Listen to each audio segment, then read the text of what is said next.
हरिः ओम् श्री सद्गुरु परमात्मने नमः। ओम श्री कृष्ण परब्रह्मणे नमः।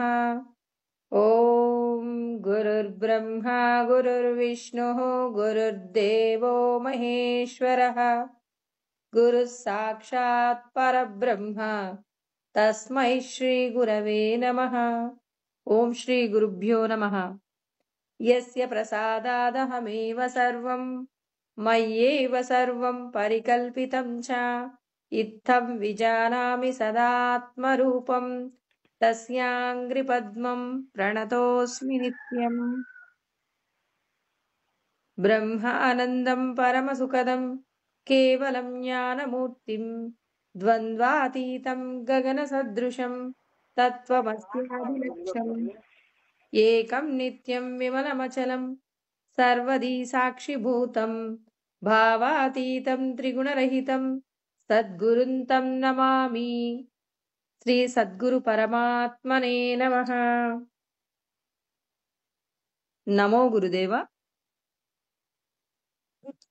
ఈరోజు మనం భగవద్గీత యందు 3వ అధ్యాయము కర్మయోగము. శ్రీకృష్ణ పరమాత్మ మనిషిగా పుట్టిన వాళ్ళందరూ కూడా భగవంతుణ్ణి తన హృదయంలో దర్శనం చెయ్యవచ్చు అని చెప్పేసి పరమాత్మ మానవాళికి అందించినటువంటి ఒక గొప్ప సందేశం అండి. అంటే 84 లక్షల రకాల ఉపాధులలో మనిషి మాత్రమే శ్రేష్టత కలిగి ఉన్నారని, ఆ శ్రేష్టతను ఎలా పొందగలరో అటువంటి విషయాలన్నింటినీ గురించి పరమాత్మ మనకు అందిస్తున్నారన్నమాట. అంటే మనం చేసినటువంటి కర్మలు యజ్ఞంగా మారినప్పుడు భగవంతుడు సంతుష్టిని పొంది మనం మన యొక్క హృదయమునందు కొలువై ఉన్నటువంటి ఈశ్వర చైతన్యాన్ని అనుభవించవచ్చు అని పరమాత్మ ఆచరణపూర్వకమైనటువంటి జ్ఞానాన్ని మనకు అందిస్తూ ఉన్నారన్నమాట. కర్మయోగము అంటే, యోగము అంటే జీవుడు బ్రహ్మము చేత ఐక్యం కావడం కోసం అని చెప్పేసి కృష్ణ పరమాత్మ మనిషి చెయ్యవలసినటువంటి సాధనల గురించి వివరణ చేశారనమాట. నీవు ఈ దేహం కాదు, దేహాన్ని నడిపించేటటువంటి సర్వశక్తివంతమైన ఆత్మవి అనే జ్ఞానాన్ని మనకు సాంఖ్యయోగమునందు అందించారనమాట. అంటే నువ్వు దేహం అనేటటువంటి భ్రాంతిలో నువ్వు ఉన్నావు, ఈ దేహ భ్రాంతిలో నుంచి బయటపడు. అలా బయటపడినప్పుడు మాత్రమే నిన్ను నువ్వు తెలుసుకోగలవు. సర్వశక్తివంతమైనటువంటి అంటే జగత్తుకు పాలకుడుగా మారగలిగిన శక్తి సామర్థ్యాలు ఈశ్వరుడు మనిషికి ప్రసాదించారు. మనమందరము కూడా యోగమాయ చేత ఏం చేస్తున్నాం? దేహబంధాల మీద ఉన్నటువంటి ప్రీతి మనల్ని ఏం చేస్తుంది? మరలా జన్మలు పొందడానికి కావలసినటువంటి స్థితిని ప్రసాదింప చేసుకునేలాగా మనం ప్రయత్నం చేస్తున్నాం. ఈ దేహానికి సంబంధించి ఉన్నటువంటి సంపదలు, భార్య బిడ్డలు, ఈ లోకంలో మనకున్న కీర్తి ప్రతిష్టలు, ఇవన్నీ మనల్ని ఏం చేస్తున్నాయంటే దేహబంధాల చేత దేహబంధాల చేత బంధింపబడగలిగినటువంటి స్థితిలోకి మనం జారిపోతున్నాం. ఎందుకు జారిపోవాలి అంటే సత్యం తెలియకపోవడం వలన. మనమందరము కూడా దీనమైనటువంటి స్థితిలోకి వెళ్ళిపోతున్నామండి. దేవతలకు కూడా ప్రసాదించినటువంటి గొప్ప ఐశ్వర్యం ఏమిటి? మనిషిగా పుట్టినటువంటి నీవు తెలుసుకునేటటువంటి జ్ఞానామృతాన్ని గనక నువ్వు తాగితే, ఆ జ్ఞానామృతం గనక నీ హృదయమునందు గనక జీర్ణమైతే నువ్వు పరమాత్మను పొందవచ్చు అని కృష్ణ పరమాత్మ స్పష్టంగా మనకు జ్ఞానబోధ చేస్తున్నారు. అంటే ఇక్కడ కృష్ణ పరమాత్మ ఏం చెప్తున్నారు? మీరు చేసే కర్మలలో ఉన్నటువంటి శ్రేష్టత్వాన్ని మీరు ఏం చేయాలి? భగవంతుడికి అర్పించాలి అనే సత్యం చెప్తున్నారు. చాలా మంది సత్కర్మలు చేస్తూ ఉంటారండి. ఎన్నో రకాలైనటువంటి యజ్ఞయాగాది క్రతువులు చేస్తుంటారు, దారధర్మాలు చేస్తుంటారు. ఇవన్నీ కూడా చేసి ఫలితాన్ని కోరుకుంటూ చేస్తూ ఉంటారనమాట. నాకు ఈ లోకంలో సంతోషాలివ్వమని, సంపదలివ్వమని, నా కష్టాలు దేహ సంబంధమైన కష్టాలు తీర్చమని, ఇలా రకరకాల విషయాల గురించి మనం ఏం చేస్తున్నాం? మనం చేసిన పుణ్యకార్యాలన్నింటికి ఫలితాలు కోరుకుంటున్నాం. ఫలితాలు కోరుకోకుండా మీరు చేసేటటువంటి కర్మ ఎలా ఉండాలి? నిష్కామ కర్మ. అంటే ఫలాలను ఈశ్వరుడికి సమర్పణ చెయ్యాలి. ఇతరులకు మేలు జరిగేలాగా కర్మలను ఎంచుకున్నప్పుడు మనం చేసిన కర్మ యజ్ఞముగా మారుతుంది. కృష్ణ పరమాత్మ చూడండి, సృష్టి చేసేటటువంటి రహస్యాన్ని చెప్తున్నారు. మళ్ళీ మనం ఎక్కడి నుంచి పుట్టామో అక్కడికి వెళ్ళిపోవడానికి కావలసినటువంటి జ్ఞాన భాండాగారాన్ని కూడా పరమాత్మ మనకు అందిస్తున్నారండి. 10వ శ్లోకంలో మనం కర్మయోగంలో 10వ శ్లోకంలో ఇంతకు ముందు కొంత చర్చ చేసి ఉన్నామన్నమాట. సహ యజ్ఞాః ప్రజా సృష్ట్వా పురోవాచ ప్రజాపతిః అనేన ప్రసవిష్యద్వం ఏషవో స్విష్ట కామదుక్. అంటే పరమాత్మ చూడండి, నేను సృష్టికర్తను అనేటటువంటి విషయాన్ని చెప్తున్నారు. సృష్టి చెయ్యడానికి నేను చేసిన పని ఏంటో తెలుసుకోండి. నేను చేసినట్టుగానే మీరు కూడా కర్మ చెయ్యండి అని పరమాత్మ మన అందరికీ కూడా జ్ఞానం చెప్తున్నారు. మీరందరూ కూడా కేవలం మనుషులు అనుకుంటూ మీరందరూ ఏం చేస్తున్నారు? కర్మ ఫలాల పట్ల ఆసక్తి కలిగి ఉంటున్నారు. మీకు నేను ఎటువంటి జ్ఞానబోధ చేస్తున్నాను? ఈ దేహములో బంధింపబడి ఉన్నటువంటి సర్వశక్తివంతమైనటువంటి ఈశ్వర స్వరూపము నేను అని కృష్ణ పరమాత్మ జ్ఞానబోధ చేశారండి. ఈశ్వర సర్వభూతానాం. కృష్ణ పరమాత్మ నిజంగానే పరమాత్మ స్వరూపము ఈ దేహాల యందు ఉందా అనేటటువంటి సందేహాన్ని మనం కలిగి ఉంటామని కృష్ణ పరమాత్మ చెప్పినటువంటి అనేక శ్లోకాలలో ఈ శ్లోకం కూడా ఒకటండి. 18వ అధ్యాయంలో 61వ శ్లోకంలో చెప్పారనమాట. హృద్దేశేర్జున తిష్టతి ఈశ్వర సర్వభూతానాం. సర్వభూతానాం అంటే ఏంటి? సమస్త ప్రాణుల యందు నేను ఎలా ఉన్నాను? ఈశ్వర స్వరూపము. ఈశ్వరుడు అంటే ఎవరు? సృష్టి స్థితి లయాలను చేసేటటువంటి స్వరూపము ఈశ్వర స్వరూపం. నేను ఎక్కడున్నాను? అన్ని ప్రాణులలో ఎక్కడున్నాను? హృద్దేశేర్జున తిష్టతి. హృద్దేశ్ అంటే హృదయమునందు నేను స్థిరంగా ఉన్నాననే జ్ఞానం మనకు అందిస్తున్నారు. శాస్త్రం ప్రమాణంతే కార్య అకార్య వ్యవస్థితో అంటున్నారు. అంటే మనం చేసే ప్రతి కర్మకు శాస్త్రమే ప్రామాణికం అంటున్నప్పుడు భగవంతుడి యొక్క అస్తిత్వం ఎక్కడ ఉందో తెలుసుకోకుండా మనమందరం ఏం చేస్తున్నాం? దేహ సంబంధమైన విషయాలలో కామ, క్రోధ, లోభ, మోహ, మద, మాత్సర్యం అనేటటువంటి ఈ 6 దగ్గర పెట్టుకొని దేహ బంధాలలో మనమందరము నలిగిపోతూ ఉన్నామండి. ఈశ్వరుడు అంటున్నారు, మీరందరూ దేహాలు కానే కాదు.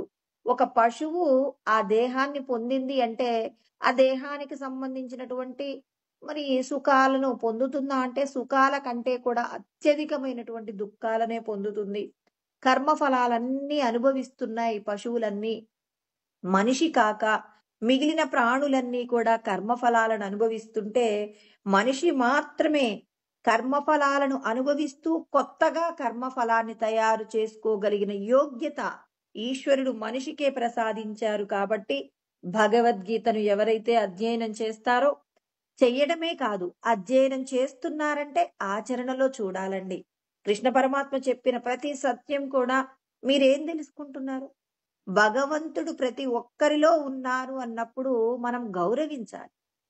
ప్రతి ప్రాణిని కూడా మనం గౌరవించటం నేర్చుకున్నాం అనుకోండి, అక్కడ మనం ఒక ఏమంటారు,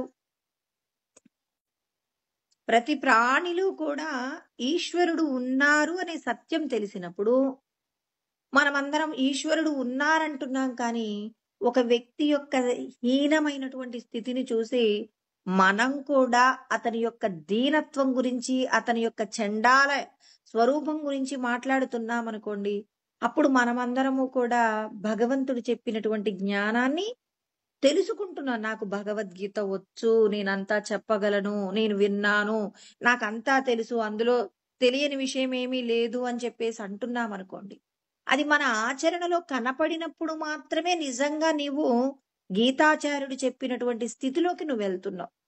అందుకే ఎంతో మంది చూడండి, ఎంతో జ్ఞానం కలిగినప్పటికీ కూడా మరి వాళ్ళు అలాగే ఉండిపోతున్నారు.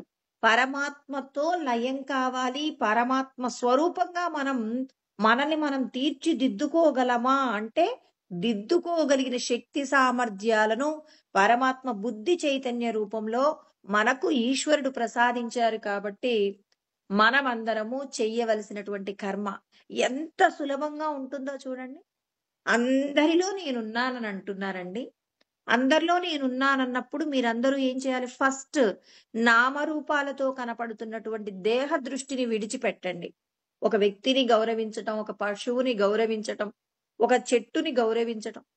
మనకు జ్ఞానం లేనప్పుడు, అంటే భగవంతుడు ఎక్కడెక్కడ ఉన్నాడో తెలియనప్పుడు కనపడిన ప్రతి వస్తువుని తన్నుకుంటూ వెళ్లే స్వభావం ఉన్నవాళ్ళు కూడా ఉంటారు.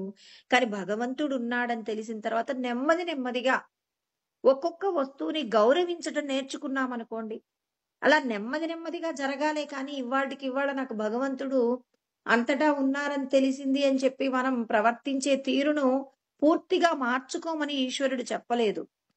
నీవు ఒక్కొక్క విషయం పట్ల నెమ్మదిగా నువ్వేం చేస్తూ ఉండు? భగవంతుణ్ణి చూడటం నేర్చుకో. ప్రతి ప్రాణిలో భగవంతుణ్ణి చూడటం నేర్చుకో. నీ యొక్క దేహ దృష్టిని విడిచిపెట్టు. మనోదృష్టి అంటే మనసు. ఇప్పుడు అతని యొక్క గుణగణాలను చూసి మనం గౌరవిస్తూ ఉంటాం. మరి ఈ దృష్టి కూడా శ్రేష్టమైనది కాదు. లోపట ఉన్నటువంటి పరంధాముణ్ణి మీరు తెలుసుకోండి అని కృష్ణ పరమాత్మ భగవద్గీతలో చెప్పబడినటువంటి గొప్పదైనటువంటి సత్యం అన్నమాట. ఈశ్వరుడు సమస్త ప్రాణుల యొక్క హృదయంలో ఉన్నారు అని తెలిసినప్పుడు రమణుల యొక్క ప్రవర్తన ఎలా ఉంది? అందరూ ఒక పాము రమణులు ఉన్న ప్రదేశానికి వస్తే అందరూ ఉపాధిని చూసి పాము ఇది క్రూరమైనది, ఇది ఇతరులకు హాని చేస్తుందని భయపడుతుంటే రమణులు మాత్రం లోపట ఉన్నటువంటి ఈశ్వర చైతన్యాన్ని చూశారు. కాబట్టి ఆయన ఏమన్నారు? వారు వచ్చారు, నన్ను చూడాలడా, నా దర్శనం చేసుకోవాలనిపించిందట, అందుకే ఇక్కడికి వచ్చారు. వారు వెళ్ళిపోయారు, మీరు వెళ్ళిపోండి, అందరూ మిమ్మల్ని చూసి భయపడుతున్నారని ఆ పాముతో కూడా మాట్లాడి వారు అనేటటువంటి సంబోధన ఉందే కానీ పాము అని చెప్పేసి మనలాగా సామాన్యులలాగా మాట్లాడలేదు. అంటే చూడండి, ప్రతి ప్రాణి పట్ల కూడా ఎలా ఉండాలో వాళ్ళు ఆచరణ పూర్వకంగా నేర్పించిన వాళ్ళు ఉండంగా మనకి ఈ లోకంలో మనం ఎందుకండి శాస్త్రం చెప్పినట్టుగా మనం కూడా మన ప్రవర్తనని మనం మార్చుకోవడానికి ప్రయత్నం చేయకూడదు? గొప్ప వాళ్ళ యొక్క విషయాలు వింటున్నాము, తెలుసుకుంటున్నామంటే మనలో కూడా ఎంతో కొంత పరివర్తన వచ్చేలాగా చూసుకోవాలి. పాములో కూడా భగవంతుడు ఉన్నాడని చెప్పేసి పాముతో స్నేహం చెయ్యమనలేదు. ఒక ప్రాణికి హాని చెయ్యకుండా ఉండే ప్రవర్తనను నేర్చుకోండి అంటున్నారు. గురువు గారు చెప్పారట అందరిలో భగవంతుడు ఉన్నారని చెప్తే మరి ఒక శిష్యుడు బాగా నమ్మాడట. నమ్మి ఎదురుగా ఒక ఏనుగు వస్తూ ఉందట. ఆ ఏనుగు బాగా అహంకారంతో, మదపుటేనుగు అంటారు కదండి, అహంకారంతో ప్రవర్తిస్తుందట. అది ఎవరినైనా కొట్టేస్తుందట. అలా వస్తూ ఉంటే వెనక మావటివాడు పరిగెత్తుకుంటూ వస్తూ ఉన్నాడనమాట. పరిగెత్తుకుంటూ వస్తుంటే ఈ వ్యక్తి గురువు దగ్గర జ్ఞానం పొంది ఉన్నాడు. అయ్యో, మా గురువు గారు ప్రతి ప్రాణిలో దేవుడు ఉన్నాడని చెప్పారు. ఇప్పుడు ఎదురుగా వచ్చే ఏనుగు నన్ను చూసి ఏం చేస్తుంది? నన్నేమీ అనదు అని చెప్పేసి ఏనుగు ఎదురుగా వెళ్తే మావటివాడు చెప్తున్నాడట, పక్కకు జరుగు అన్నాడు. అలా జరుగు అంటే గురువు గారి మాట వినపడుతుంది కదా. గురువు గారి మాటకి అంగీకరించి అతను ఎదురుగా ఉంటే అది అతన్ని కొట్టేసి వెళ్ళిపోయింది. అయ్యో గురువుగారు, ఏంటండి మీరు అన్ని ప్రాణుల్లో భగవంతుడు ఉన్నారని చెప్పారు, ఇప్పుడు నేను ఏనుగు ఎదురుగా వస్తుంటే నేను ఎదురుగా నిలబడ్డానండి, అది నన్ను కొట్టేసిందండి అంటే దాని వెనక మావటివాడు చెప్పే మాట కూడా నువ్వు వినాలిగా నాయన. అంటే పూర్ణమైనటువంటి జ్ఞానం ఎలా వస్తుంది? రమణుల దగ్గరికి పాములు వచ్చేవి, పులులు వచ్చేవి, సింహాలు వచ్చేవి, ప్రతిదీ కూడా వచ్చేది. మరి ఇన్ని వచ్చి ఆయనకు నమస్కరించేవి. ఆయన దగ్గర ప్రతి ప్రాణి కూడా స్నేహపూర్వకంగా ఉండేదట. ఎలా ఉండేది అంటే అతడు లోపట ఉన్నటువంటి భగవద్ అనుభూతి, భగవత్ శక్తితో అనుభూతి పొంది ఉన్నారు కాబట్టి ఆ అనుభూతి ప్రతి ప్రాణిలో ఉన్నటువంటి భగవంతుణ్ణే అతడు దర్శనం చేస్తారు కానీ నామరూపాలతో కూడిన రూపాలను అతనికి గు- ఏం కావు, గోచరం కావండి. మనం కూడా ఆ స్థితికి ఎదగాలంటే ఇక్కడ సద్గురువు చెప్పే జ్ఞానాన్ని మనం ఆచరణ పూర్వకంగా పెట్టుకోవాలి. అంతేకాని గురువు గారు చెప్పారు ప్రతి ఒక్కరిలో మరి భగవంతుడున్నాడు, ఇతడు దుర్మార్గుడు అని లోకమంతా అంటుంటే దుర్మార్గుడిలో కూడా దైవాన్ని చూడమన్నారని చెప్పేసి మరి దుర్మార్గుడికి ఎదురుగా వెళ్ళటం కరెక్ట్ కాదు కదండి. మరి అది కరెక్ట్ అయితే కృష్ణ పరమాత్మ మనందరికీ ఎన్నో సత్యాలు చెప్పారండి. అందరిలో భగవంతుడు ఉన్నారంటే అతడికి నువ్వు హాని చేయకుండా ఉండు, అతడు ప్రమాదకారి అయితే అతనికి దూరంగా ఉండు అనే సత్యం కూడా లోకంలో ఉంది కదండి. దుష్టుడికి దూరంగా ఉండమని చెప్పారు, కానీ ఆ దుష్టుడికి హాని జరగాలని మాత్రం కోరుకోకు. ఇక్కడ మనకు కృష్ణ పరమాత్మ ప్రతి సత్యము చెప్తారు. సుహృన్మిత్రార్యుదాసీన మధ్యస్థ ద్వేష్య బంధుషు సాధుష్వపి చ పాపేషు సమబుద్ధిర్విశిష్యతే అన్నారు.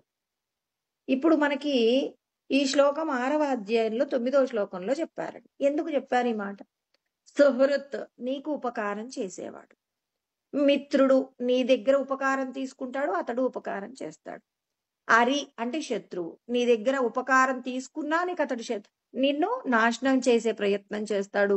నీ దగ్గర ఉపకారాన్ని పొందకపోయినా అతడు నీకు నిన్ను నాశనం చేసే ప్రయత్నం చేస్తాడు. అంటే ఇన్ని రకాలుగా ఉంటారు కాబట్టి వీళ్ళందరినీ కూడా నువ్వేం చేయాలి? తప్పించుకుంటూ స్నేహంగా ఉన్న వాళ్ళు ఎవరున్నారో వాళ్ళతో కలిసి ఉంటూ, తర్వాత నీ యొక్క మేలు కోరుకునే వాళ్లకు నువ్వు దగ్గరగా ఉంటూ, శత్రువైనటువంటి వాడికి నువ్వు హాని చెయ్యకుండానే అతనికి దూరంగా ఉండే ప్రయత్నం చేస్తూ, ఇలా ఒక్కొక్క రీతిలో నిన్ను నువ్వు కాపాడుకుంటూ మరి భగవంతుణ్ణి ప్రార్థించమని చెప్పారు. ఇక్కడ చాలా మంది ఏం చేస్తున్నారంటే చాలా రకాలైనటువంటి జ్ఞానం బోధిస్తున్నాం అంటే భగవంతుడు అంతటా ఉన్నారనే సత్యం తెలిసినప్పుడు ఇక దేవతార్చన అవసరం లేదు అని చెప్పేసి ఎన్నో రకాలైనటువంటి విషయాలను బోధిస్తున్నారు. కానీ కృష్ణ పరమాత్మ చెప్పిన సత్యాన్ని మాత్రం అణువణువున జీర్ణం చేసుకోవాలండి. ఏదో 4 రోజుల పాటు సంతోషం కోసం భగవంతుడు ఇచ్చినటువంటి గొప్పదైనటువంటి మానవ జన్మను వృధా చేసుకునే ప్రయత్నం చాలా మంది చేస్తూ ఉన్నారు. మరి అది పెద్దలైన వారికి కూడా అర్థం కావట్లేదు, దురదృష్టం. ఇక్కడ ఎంతో మంది అనుభవపూర్వకంగా ఆచరణ పూర్వకంగా మనందరికీ పరబ్రహ్మ స్వరూపంగా నిలబడిన వాళ్ళు ఎంతో మంది ఉన్నారండి. శంకరాచార్యుల వారు చూడండి, భగవంతుడు అంతటా ఉన్నారు, అద్వైత స్వరూపము, నువ్వే భగవంతుడిగా ఉన్నావు, ద్వయముగా లేనిది అద్వైతం అన్నారు.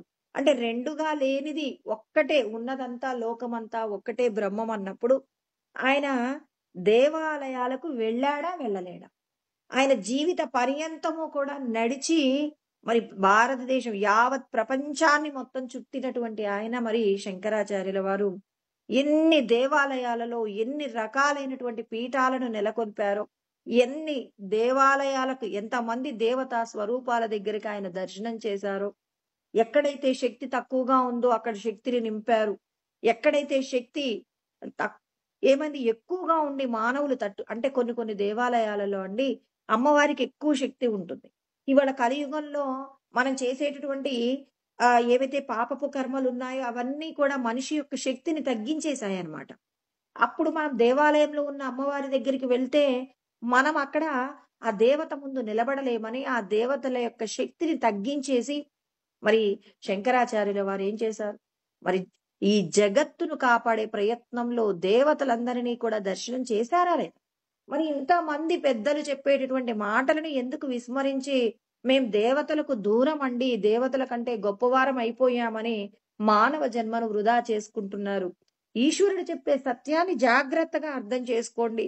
తెలియకపోతే పెద్దలైన వాళ్ళది రాసినటువంటి అనేక గ్రంథాలు ఉన్నాయి, ఆ గ్రంథాలను అధ్యయనం చేయండి.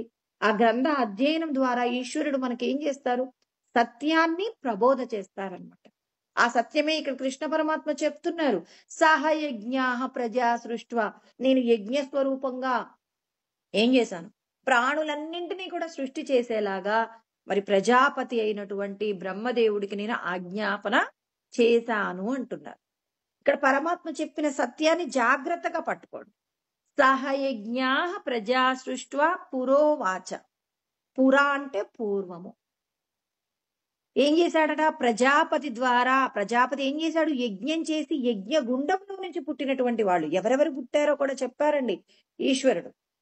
మహర్షయ సప్త పూర్వే చత్వారో మనవస్తదా మద్భావ మానసా జాత ఏషాం లోకమిమా ప్రజా. అంటే ఆ పరమాత్మ యొక్క సంకల్పం చేత మహర్షులందరూ కూడా ఉద్భవించారండి.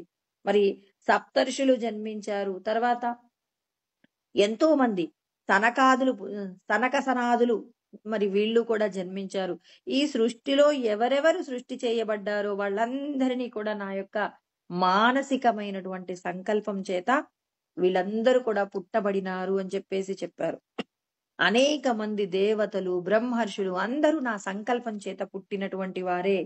మీ యొక్క మానసికమైన సంకల్పం చేత కూడా లోకాలన్నింటినీ సంతోషింప చేయగలిగినటువంటి శక్తి మీ అందరికీ కూడా ఉంది అని పరమాత్మ చెప్తారు.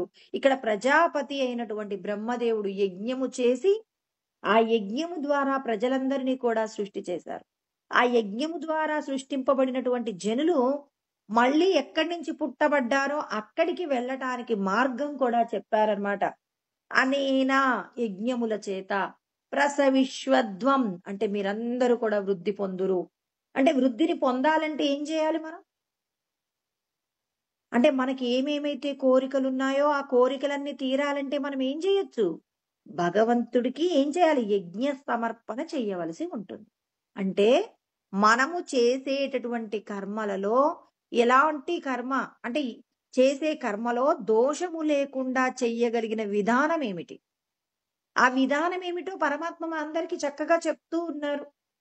మీరు ఏదైనా ఒక పనిని చేస్తే ఫలితాన్ని కోరకుండా చెయ్యండి అని కృష్ణ పరమాత్మ ఇదివరకు చెప్పిన తర్వాతనే మనకి ఈ శ్లోకం చెప్పారు. నియతం కురు కర్మత్వం కర్మ జ్యాయో హ్యకర్మణ అన్నారు.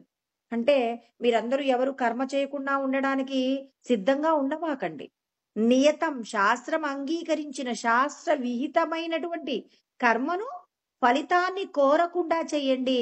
అలా చేసిన కర్మ యజ్ఞంగా మారుతుందని కృష్ణ పరమాత్మ భగవద్గీత మొత్తంలో కూడా ఎక్కడా పెద్ద పెద్ద యజ్ఞగుండాలు పెట్టమని, హవిస్సులు పోయమని, ఆ బ్రాహ్మణోత్తముల చేత మీరు యజ్ఞయాగాది క్రతువులు చేయించమని ఎక్కడ భగవద్గీతలో చెప్పబడిన 700 శ్లోకాలలో 701 శ్లోకాలలో ఎక్కడ చెప్పబడలేదండి. మీరు చేసేటటువంటి కర్మ ఎలా ఉండాలి? మనస్సు యందు దోషములు లేకుండా ఉండాలి. మనస్సులో ఎవరి మనస్సు అయితే శుద్ధంగా ఉంటుందో, నిర్మలంగా ఉంటుందో వాళ్ళు మాట్లాడే మాట, వాళ్ళు శరీరం చేత చేసే కర్మ అన్నీ కూడా పరిశుద్ధంగా ఉంటాయి. కాబట్టి మీ మనసును శుద్ధం చేసుకోండి. ఇక్కడ అర్జునుడు ఎందుకు యుద్ధం చేయనన్నాడు? ఎందుకు తన రాజ్యాన్ని మరి దుర్మార్గులైన వాళ్ళకి ఇచ్చేస్తానన్నాడంటే బంధువులు అనేటటువంటి వాళ్ళు చాలా ప్రియమైనటువంటి వాళ్ళు కాబట్టి దుర్మార్గులైన రక్త సంబంధానికి మించి గొప్పది ఏది లేదనుకున్నాడు. కాబట్టి తన మనసు నిండా బంధుప్రీతి ఉంది కాబట్టి మరి శోకంలో మునిగిపోయాడు. శోక సంవిఘ్న మానస, శోకముతో నిండిపోయి ఉన్నారనమాట. మనం కూడా మన బంధువులకి మన ద్వారా ఏదైనా హాని జరుగుతుందనుకోండి, అతడు దుర్మార్గుడే కావచ్చు, కానీ అది మన వల్ల జరుగుతుంటే మనం ఎంతో దుఃఖపడతాం. అసలు ఎందుకు వాళ్ళని నేనెందుకు బాధ పెట్టాలి? అదే ఆ కష్టమేదో నేను భరించినా పర్వాలేదు, కానీ నా బంధువు బాగుంటే చాలు అని బంధువుల కోసం అవతలి వాళ్ళు చేసిన పాపాలను కూడా మన మీద కూడా వేసుకుంటాం. మనం ఎంతైనా కష్టపడాలనుకుంటాం, కానీ తప్పు చేసిన వాడికి శిక్ష పడాలి అని కోరుకోం. బంధువైతే మాత్రం. అదే పరాయి వాడైతే మనం ఏమంటాం? చెయ్యాలండి, వాడు ఇలాంటి తప్పు చేసిన వాడు సమాజానికి చీడపురుగండి అంటాం. అదే మనవాడైతే మనమేమంటాం? అయ్యో పాపం అండి, వాడికి ఏం తెలియదు, పసివాడు, ఏదో స్నేహం మంచి స్నేహితులు దొరకలేదు కాబట్టి వాడేదో ఈ చిన్న తప్పు చేశాడంటాం. చేసిన తప్పు ఎంత ఘోరమైన తప్పైనా ఆ తప్పును మనం ఏం చేస్తాం? చాలా తక్కువ చేసి మాట్లాడతాం. అదే పరాయివాడు చేశాడు అంటే మాత్రం చిన్న తప్పునైనా చాలా పెద్దది చేసి చూయిస్తాం. ఎందుకు అంటే రక్త సంబంధానికి మనం అంత విలువిస్తాం. అర్జునుడు కూడా అంత విలువ ఇచ్చారు. కృష్ణ పరమాత్మ అంటున్నారు. అందుకే కృష్ణ పరమాత్మ బోధ ప్రారంభించగానే చెప్పారు, మీరందరూ ఒక పశువులాగా ఆలోచిస్తారేంటి? ఒక పశువు కూడా ఇప్పుడు మన ఇంట్లో ఒక కుక్క ఉందనుకోండి. ఆ కుక్కకి, పక్కింట్లో ఉన్న కుక్కకి మనం ఏనాడు వైరాన్ని మనం చెప్పలేదు. కానీ అది పక్కింట్లో ఉన్నటువంటి కుక్కని చూసి ఎప్పుడు గొడవ పడుతుందనుకోండి. అంటే అది పశువు ఏం చేస్తుంది తన పూర్వజన్మ యొక్క సంస్కారం చేత మరి తన శత్రువు పక్కింట్లోనే ఉన్నారని చెప్పేసి చాలా అగ్రెసివ్‌గా ఉంటుందండి. ఎప్పుడు ఆ పక్కన ఉన్నటువంటి కుక్క అరుస్తున్నా దాన్ని ఎప్పుడెప్పుడు కొరకాలి అని చెప్పేసి దానిది చాలా అగ్రెసివ్‌గా ఉంటుంది. ఎందుకుంటుంది అంటే అది పూర్వజన్మ సంస్కారం. మరి మనకి కూడా పూర్వజన్మ సంస్కారాలున్నాయి. కానీ, ఆ సంస్కారాలను దిద్దుకోగలిగినటువంటి శక్తి కూడా మరి మనం సంపాదించుకోవాలి. అందుకోసం ప్రకాశానందగిరి స్వాముల వారు నిజంగా జరిగినటువంటి ఒక ఉపమానాన్ని చెప్పారు. అది ఎవరి గురించో కాదండి. కృష్ణ పరమాత్మ, బలరాముడు, సాత్యకి ముగ్గురు కూడా ఒకరోజు అరణ్యానికి వెళ్లారట. అరణ్యానికి వెళితే వాళ్ళక్కడికి అరణ్యానికి వెళ్ళిన తర్వాత వాళ్ళు లోపలికి వెళ్ళిపోయారు. తిరిగి బయలుదేరదాం అనుకునేటప్పటికి చాలా చీకటి పడిపోయిందట. ఇప్పుడు మనం బయటికి వెళ్ళలేము. ఎందుకు అంటే భగవంతుడి యొక్క సృష్టిలో ఏముంటాయి? మరి రాత్రి సమయంలో నిశాచర జీవులు అంటే మరి రాత్రిపూట కొన్ని జీవులు తిరుగుతూ ఉంటాయి కదా! మరి ఆ జీవుల నుండి తను మమ్మల్ని అంటే వాళ్ళని వాళ్ళు కాపాడుకోవడం కోసం ఏం చేశారంటే, మనం ఇక్కడే ఉన్నాం ఈరోజు రాత్రికి. కాకపోతే మరి ఏవైతే క్రూరమైనటువంటి మృగాల నుంచి మనల్ని మనం రక్షించుకోవడానికి ఏం చేద్దామంటే, ఒక ఇద్దరు పడుకుందాం. ఒక్కరు మాత్రం మెలకువతో ఉందాం. అలా కొద్దిసేపు ఒక్కొక్కరు ఒక్కొక్క 2 గంటలు, 2 గంటలు అలా మరి వంతుల వారీగా వాళ్ళేం చేద్దామనుకున్నారు? నిద్రలో మెలకువతో ఉందామనుకున్నారనమాట. అలా అనుకున్నప్పుడు సరే అని చెప్పేసి సాత్యకి ముందన్నాడట. మీరిద్దరూ కూడా పడుకోండి. నేను మెలకువతో ఉంటాను అని చెప్పేసి కొంత సమయం ఉంటానన్నారట. సరే అని చెప్పేసి ఈయన చాలా జాగ్రత్తగా కాపాడుతూ ఉన్నాడనమాట. క్రూర మృగాలు ఏవీ రాకుండా. నిశాచర జీవులలో రాక్షసులు కూడా ఉంటాయి గదా! ఒక రాక్షసుడొచ్చాడట. ఆ రాక్షసుడు ఇతడితో గొడవ పడుతున్నప్పుడు సాత్యకి చాలా కోప్పడ్డాడట. సాత్యకి చాలా కోప్పడితే, ఇప్పుడు సాత్యకి యొక్క కోపానికి చూసి అతడి యొక్క శక్తి రెట్టింపవుతుందట. అంటే ఎదురుగా ఉన్న రాక్షసుడి యొక్క ప్రవృత్తి ఎలా ఉందంటే, సాత్యకికి కోపమొస్తుంది. ఆ కోపంలో వాడు చాలా పెద్దగా మారిపోతున్నాడట. సాత్యకి కోపం పెరుగుతున్న కొద్దీ అతడు చాలా పెద్దదైన రూపం ధరించాడట. ఆ రూపం ధరించేసి సాత్యకిని అలా కొట్టి అంటే ఒక చిన్న పురుగులాగా ఒక పెద్ద రాక్షసుడికి ఒక మనిషి ఎంతగా ఉంటాడండి? చిన్న చిన్న పురుగుల్లాగా కనిపిస్తారు. ఇప్పుడు మనకొక చిన్న ఈగను చూసామనుకోండి, చాలా చిన్నగా కనపడుతుంది గదా! ఇప్పుడు సాత్యకిని చూసిన రాక్షసుడికి చాలా అల్పమైన ప్రాణిలా కనపడితే ఊరికే అలా విసిరేసి వెళ్ళిపోయాడట. ఇలా శక్తి లేనటువంటి వాటితో నేనెలా యుద్ధం చేస్తానని చెప్పేసి ఇతని రూపమేమో గంభీరమైన రూపంలోకి వెళ్ళిపోయింది. రాక్షసుడు సాత్యకి మాత్రం అలాగే ఉన్నాడనమాట. సాత్యకి అలాగే ఉన్నాడు కాబట్టి ఇప్పుడు సాత్యకిని చూసి ఇది చిన్న ఇలా నెట్టేసిపోయిందట. నెట్టేస్తే చిన్న గాయాలయిపోయాయి సాత్యకికి. ఇక సాత్యకి తన యొక్క మెలకువతో ఉండే సమయం అయిపోయింది. ఇప్పుడు బలరాముడు గారిని మీరు మెలకువతో ఉండి కాపాడండి అని చెప్పేసి కాపలా గాయమంటే, ఇప్పుడు బలరాముడు అంటేనే మనందరికీ తెలుసండి. బలరాముడు కోపానికి చాలా ప్రతీక అండి. చాలా కోప్పడుతూ ఉంటాడు గదా! ఇప్పుడు ఆ రాక్షసుడు మళ్ళీ వచ్చాడనమాట. రాగానే ఇప్పుడు బలరాముడు చాలా కోప్పడ్డాడు. బలరాముడి యొక్క కోపం పెరుగుతున్న కొద్దీ రాక్షసుడి యొక్క స్థితి ఎలా ఉంది? చాలా పెద్దదైనటువంటి ఒక పర్వతమంత రూపం ధరించిందట. ఇప్పుడు ధరించినప్పుడు బలరాముడిని కూడా ఊరికే అలా నెట్టేసిందట. నెట్టేస్తే మళ్ళీ బలరాముడు కొన్ని గాయాలయ్యాయి. మళ్ళీ ఆ రాక్షసుడు వెళ్ళిపోయాడట. ఇప్పుడు మళ్ళీ శ్రీకృష్ణుడి టైమొచ్చేసిందనమాట. శ్రీకృష్ణ పరమాత్మ ఇప్పుడు మెలకువతో ఉండే టైమొచ్చింది కాబట్టి వీళ్ళిద్దరూ నిద్రపోతున్నారు. శ్రీకృష్ణ పరమాత్మ ఇప్పుడేం చేస్తున్నారంటే, ఇప్పుడు మళ్ళీ రాక్షసుడొచ్చాడనమాట. రాక్షసుడొచ్చి మళ్ళీ ఇప్పుడు కృష్ణ పరమాత్మతో కూడా యుద్ధం చేస్తూ ఉన్నాడు. యుద్ధం చేస్తుంటే కోపంగా రాక్షసుడు యుద్ధం చేస్తున్నాడండి. ఇప్పుడు కృష్ణ పరమాత్మ యొక్క స్వరూపం ఎలా ఉంటుంది అంటే మందహాసం అండి. చిరునవ్వుతోనే ఉంటాడు ఆయన ఎప్పుడూ కూడా. పరమాత్మ అంటేనే ఆనంద స్వరూపం కదా! ఆనంద స్వరూపం కాబట్టి ఆయన నవ్వుతూ ఉన్నాడట. అలా నవ్వుతూ ఉంటే ఏం జరిగిందిప్పుడు? ఆయన యొక్క నవ్వుకి రాక్షసుడి యొక్క శక్తి అంతా తగ్గిపోతుందట. అదేంటండి? అంటే రాక్షసుడి యొక్క ఆహారం ఏంటంటే ఎదురుగా ఉన్న వ్యక్తి యొక్క కోపమే ఆ రాక్షసుడికి ఆహారం. ఇప్పుడు మనకి బాగా ఆకలవుతుందండి. మనం ఆకలి అవుతూ ఉన్నప్పుడు అక్కడ రుచికరమైన పదార్థాలు చాలా ఉన్నాయనుకోండి, అవన్నీ తిన్నామనుకోండి శక్తివంతంగా మారతాం. ఇప్పుడు ఇంతకు ముందు సాత్యకి, బలరాముడు కూడా ఏం చేశారు? మరి రాక్షసుడి యొక్క ఆహారం ఏంటి? అవతలి వ్యక్తిలో ఉండేటటువంటి కోపం. ఇప్పుడు ఆ కోపాన్ని వీళ్ళకు కోపం పెరుగుతూ ఉంది. రాక్షసుడి యొక్క ఆహారం పూర్తిగా అందుతుంది. వాళ్ళు బలవంతమైనటువంటి ఒక ఉగ్రమైనటువంటి స్వరూపం ధరించాడు రాక్షసుడు. ఇక్కడ కృష్ణ పరమాత్మ మాత్రం చిరు మందహాసంతో యుద్ధం చేస్తూ ఉన్నాడు. రాక్షసుడికి కావలసిన ఆహారం దొరకలేదు. మనం ఆహారం తినట్లేదండి. చాలా సేపటి నుంచి అన్నం తినట్లేదు.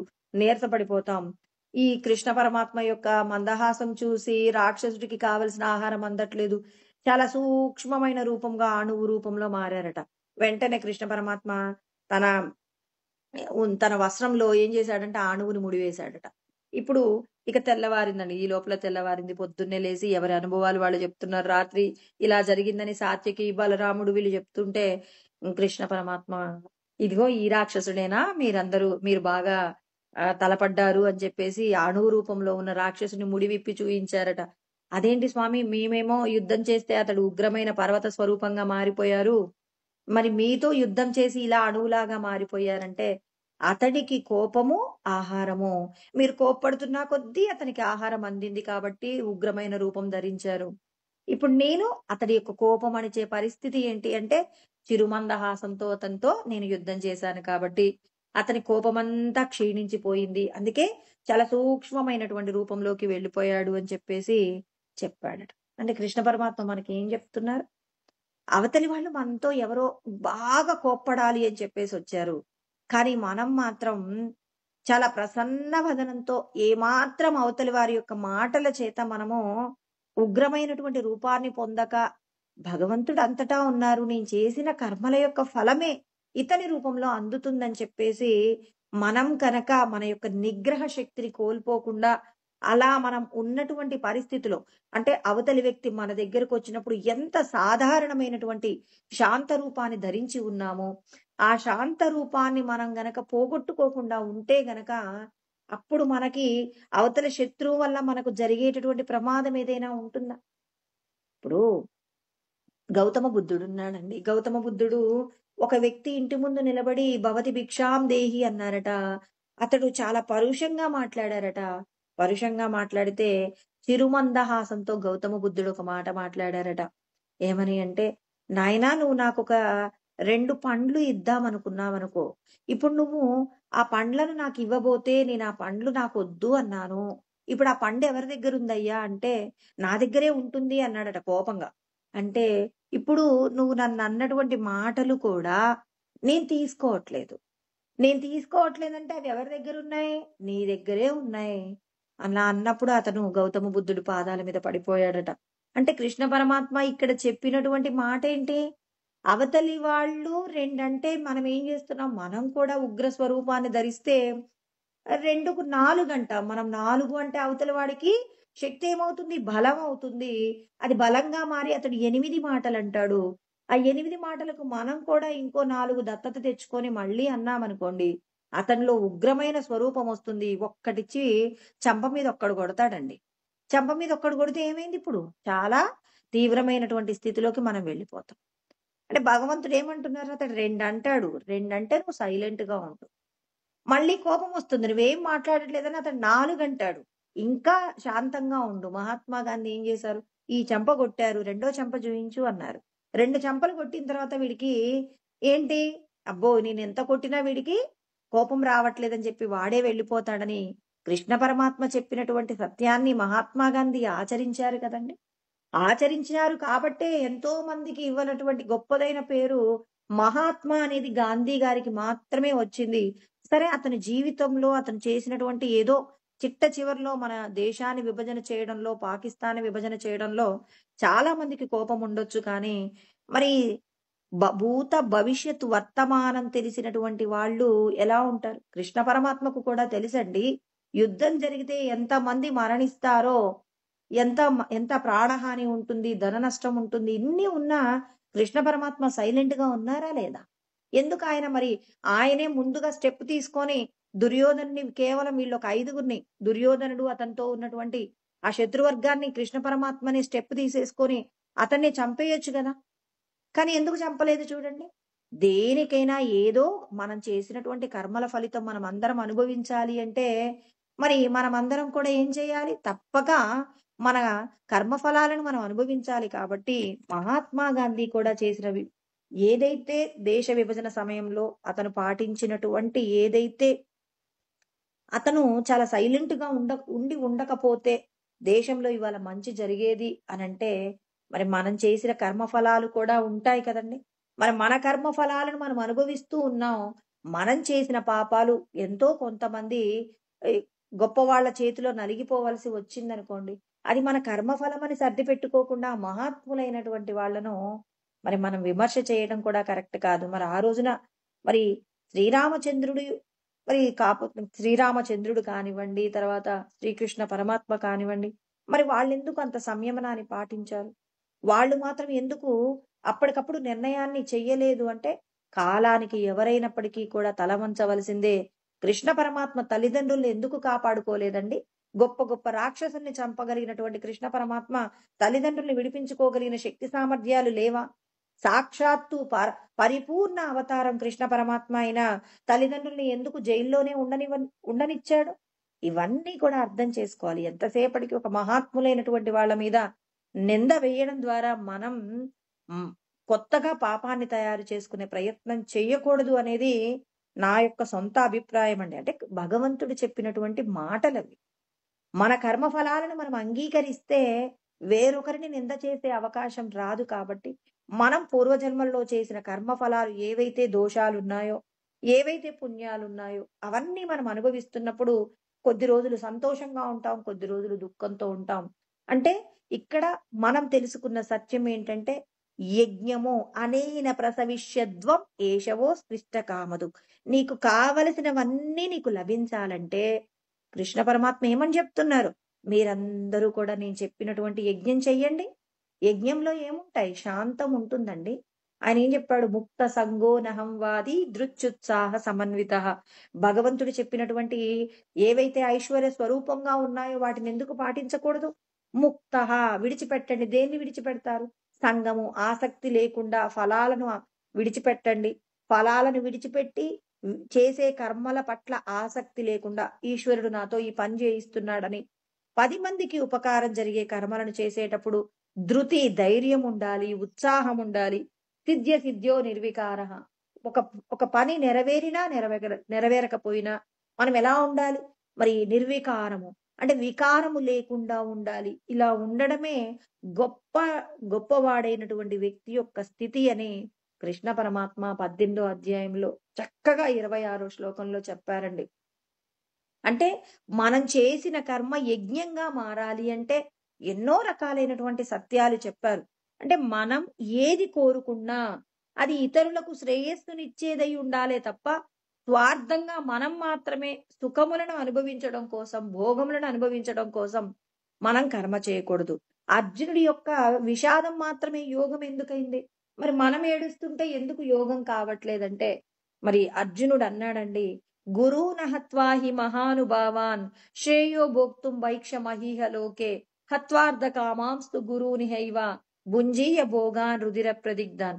పూజింపబడవలసినటువంటి గురువులను చంపి మరి మేము ఆ రక్తంతో తడిసినటువంటి భోగములను అనుభవించడం కంటే భిక్షాటన చేయడం నాకెంతో శ్రేయస్సుగా కనిపిస్తుంది స్వామి అన్నప్పుడు, ఎవరెవరు చేసినటువంటి పాప కర్మలు వాళ్ళు శిక్షను అనుభవించేలాగా నిర్ణయించబడుతుంది.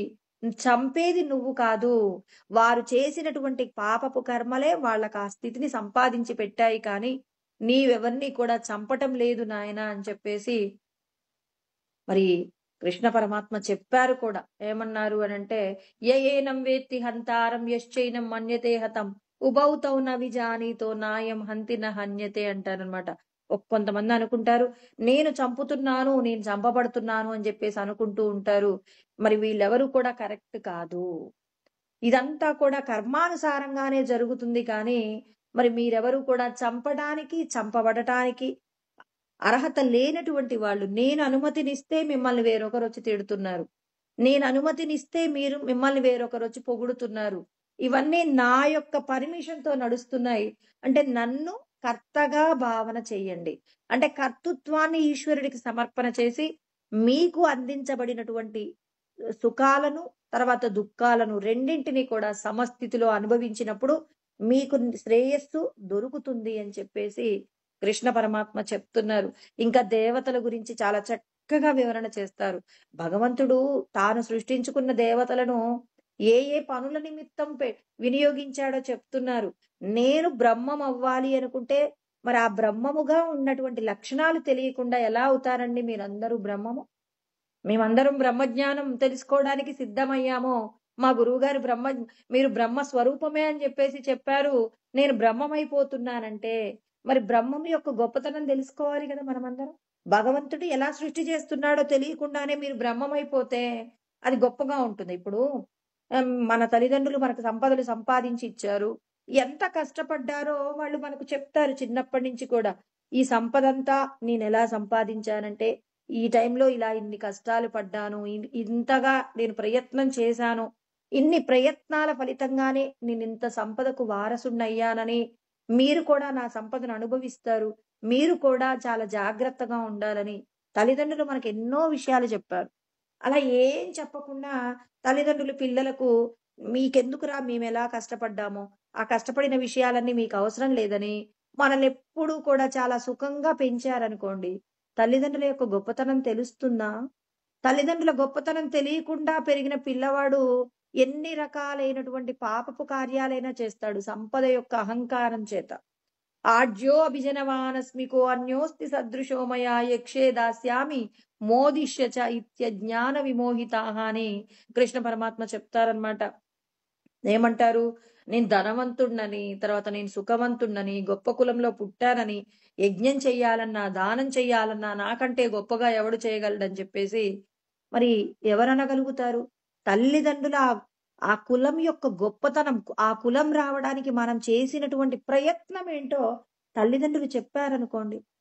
నేనిన్ని పుణ్యాలు చేస్తే నాకంటే ఇంత తక్కువ కులాల్లో పుట్టిన వాళ్ళు ఇంతమందున్నారు. వాళ్ళకి రాని యోగం నాకెందుకిచ్చాడు పరమాత్మ?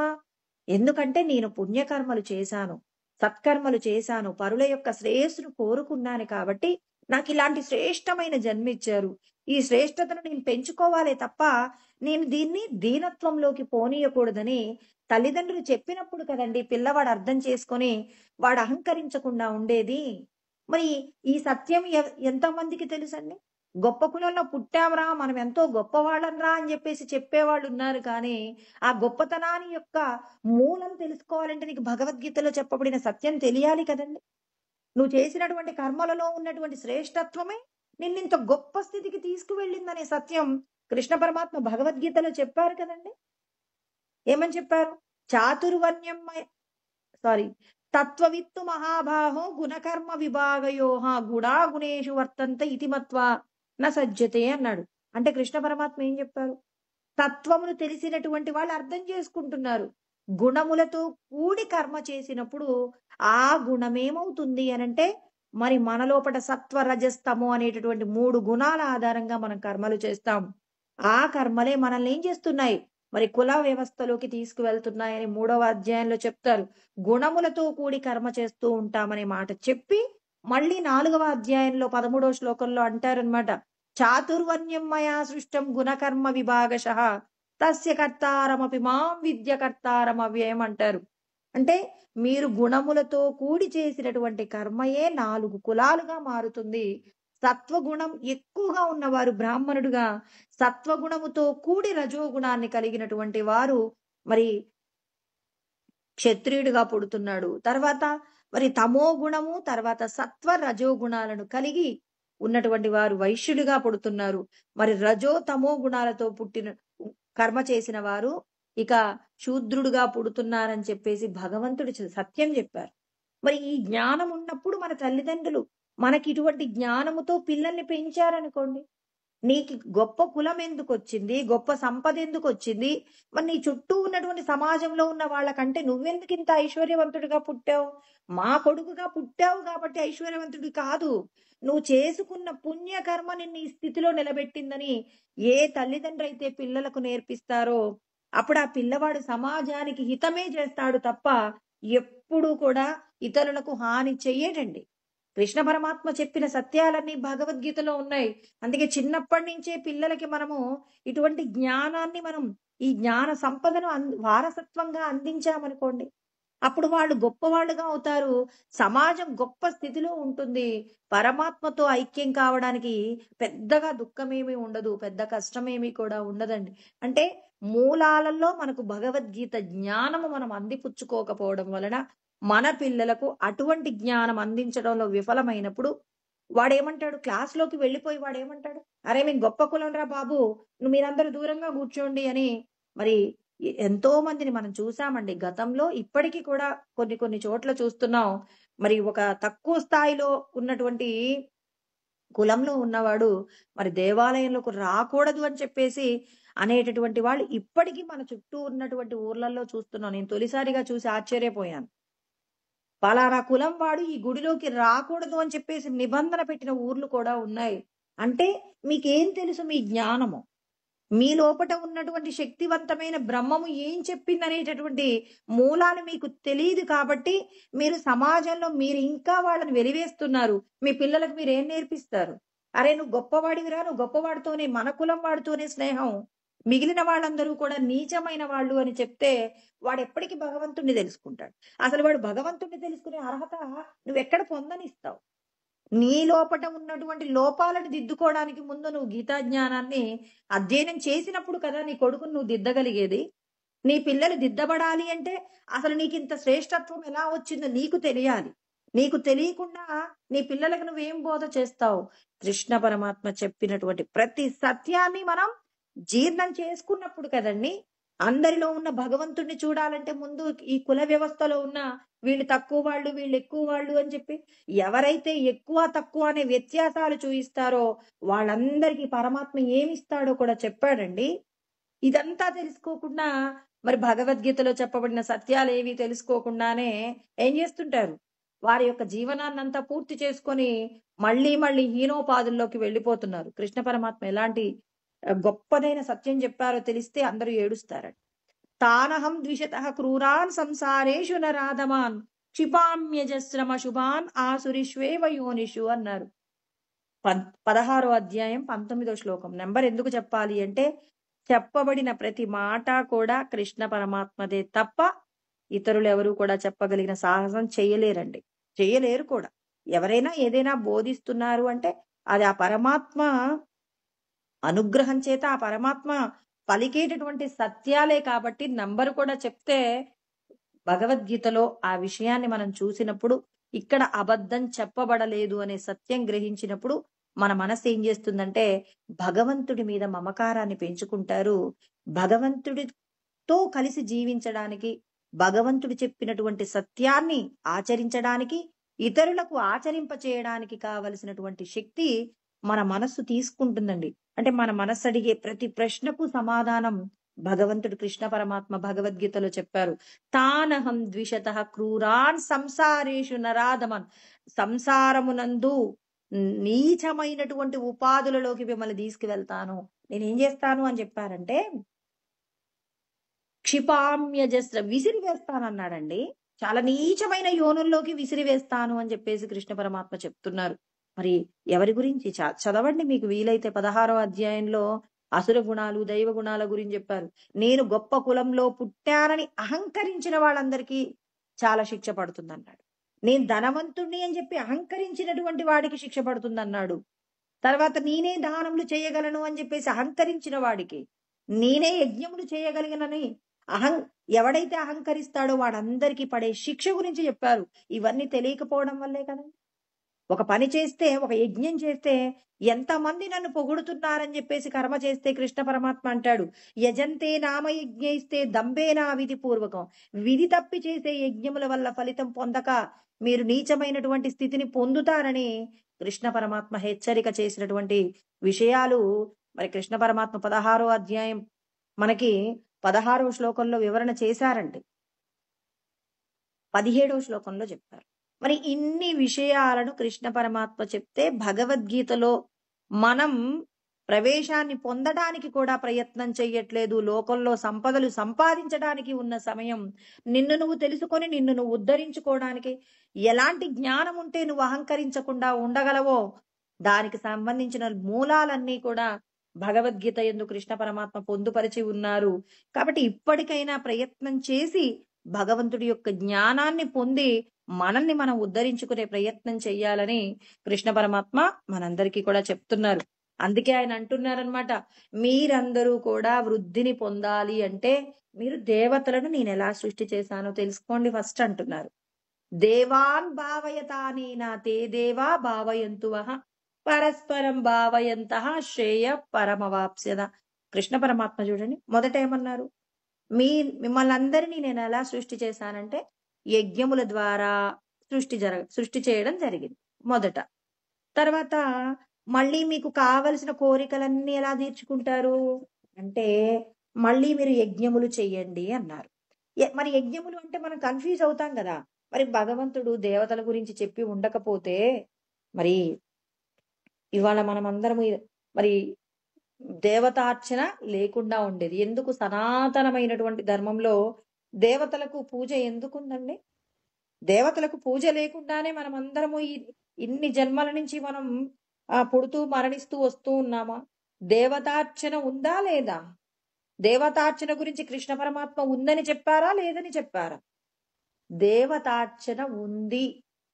కాకపోతే ఇక్కడ ఒక్కొక్క ఏమంటారు, ఒక్కొక్క మెట్టు అండి. ఇప్పుడు మెట్లు ఎక్కుతూ ఉంటామండి. ఇప్పుడు ఒక్కొక్క మెట్టు ఎక్కుతున్నా కొద్దీ పైకి వెళ్తామా కిందికి వస్తామా? పైకి వెళ్తాం. అంటే ఇక్కడ ఒక్కొక్క మెట్టు గురించి కృష్ణ పరమాత్మ చెప్తున్నారు. మెట్టు వారీగా చెప్తున్నవి సత్యం గ్రహించాలి ఫస్ట్.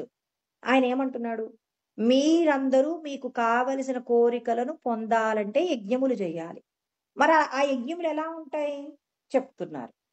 దేవాన్ భావయతానేనా, మీరందరూ ఏం చేస్తారంటే, ఇప్పుడు ఒకరింట్లో సంతానం లేదండి. సంతానం లేకపోతే మనందరికీ తెలిసిన సత్యం ఏంటంటే సుబ్రహ్మణ్యేశ్వర స్వామికి పూజ చేస్తే ఏమవుతుంది, చక్కగా సంతానం అందుతుంది అంటారు. ఇప్పుడు ఇంట్లో ఆర్థికంగా ఇబ్బందులు ఉంటే కనకదార స్తోత్రం చేయండి అంటారు. ఇప్పుడు ఇంట్లో ధైర్యం లేదండి, ఏదో శత్రువుల బెంగ మనకు ఉంది, ఎప్పుడు చూసినా ఎవరో ఒకరు మనని నింద చేస్తూ ఉన్నారు. మరి ఇప్పుడు ఇలాంటి విషయాలన్నీ ఉన్నప్పుడు మనకు చాలా బాధగా ఉంటుందండి. మరి ఈ బాధలో నుంచి మనం బయటపడాలి అంటే ఆదిత్య హృదయాన్ని చదవండి, మీకు ధైర్యం వస్తుంది. ఏమంటారు, శ్రీరామచంద్రుడికి కూడా యుద్ధం జరిగేటప్పుడు రావణాసురుడితో యుద్ధం చేసేటప్పుడు చాలా బాధ కలిగిందట. మరి చాలా బాధ కలిగినప్పుడు ఏం చేశారు, అప్పుడు అగస్త్యుడు వచ్చేసి ఆదిత్య హృదయాన్ని సూర్యోపాసన చెయ్యమని చెప్పారట. చెప్తే అప్పుడు శ్రీరామచంద్రుడు ఆదిత్య హృదయాన్ని మరి ఆయన చదివాడట. అలా చదివినప్పుడు అతడికి కావలసిన శక్తి అంది రావణాసురుడితో యుద్ధం చేశారట. మనకి కూడా ఏదైనా కష్టం వచ్చి మనం కూడా సమస్యల్లో నుంచి బయట పడలేకపోతున్నామనేటటువంటి బెంగ మనకు కలిగిందనుకోండి, అలా బెంగ కలిగినప్పుడు మనం కూడా ఆదిత్య హృదయాన్ని చదివామనుకోండి, ఆదిత్య హృదయం చదివితే ఏమవుతుంది, మన ఇంట్లోకి కూడా మరి ధైర్యంగా ఉంటుందండి. అంటే దుష్టుల వలన, వేరొకరి వలన మనం ఏదైనా ఇబ్బంది పడుతున్నాము, శత్రువుల బెంగ నుంచి బయటపడాలి అంటే కృష్ణ పరమాత్మ మనకి ఏం చెప్తున్నాడు, ఈశ్వరుడి యొక్క జ్ఞానం ఏం చేయాలి, మనం నిరంతరము కూడా తెలుసుకుంటూ స్మరణ చేస్తూ మనల్ని మనం ఉద్ధరించుకునే ప్రయత్నం చేయాలి. ఆదిత్య హృదయం చదివామనుకోండి, మనకు కూడా దేహ సంబంధమైనటువంటి శక్తి కలుగుతుంది.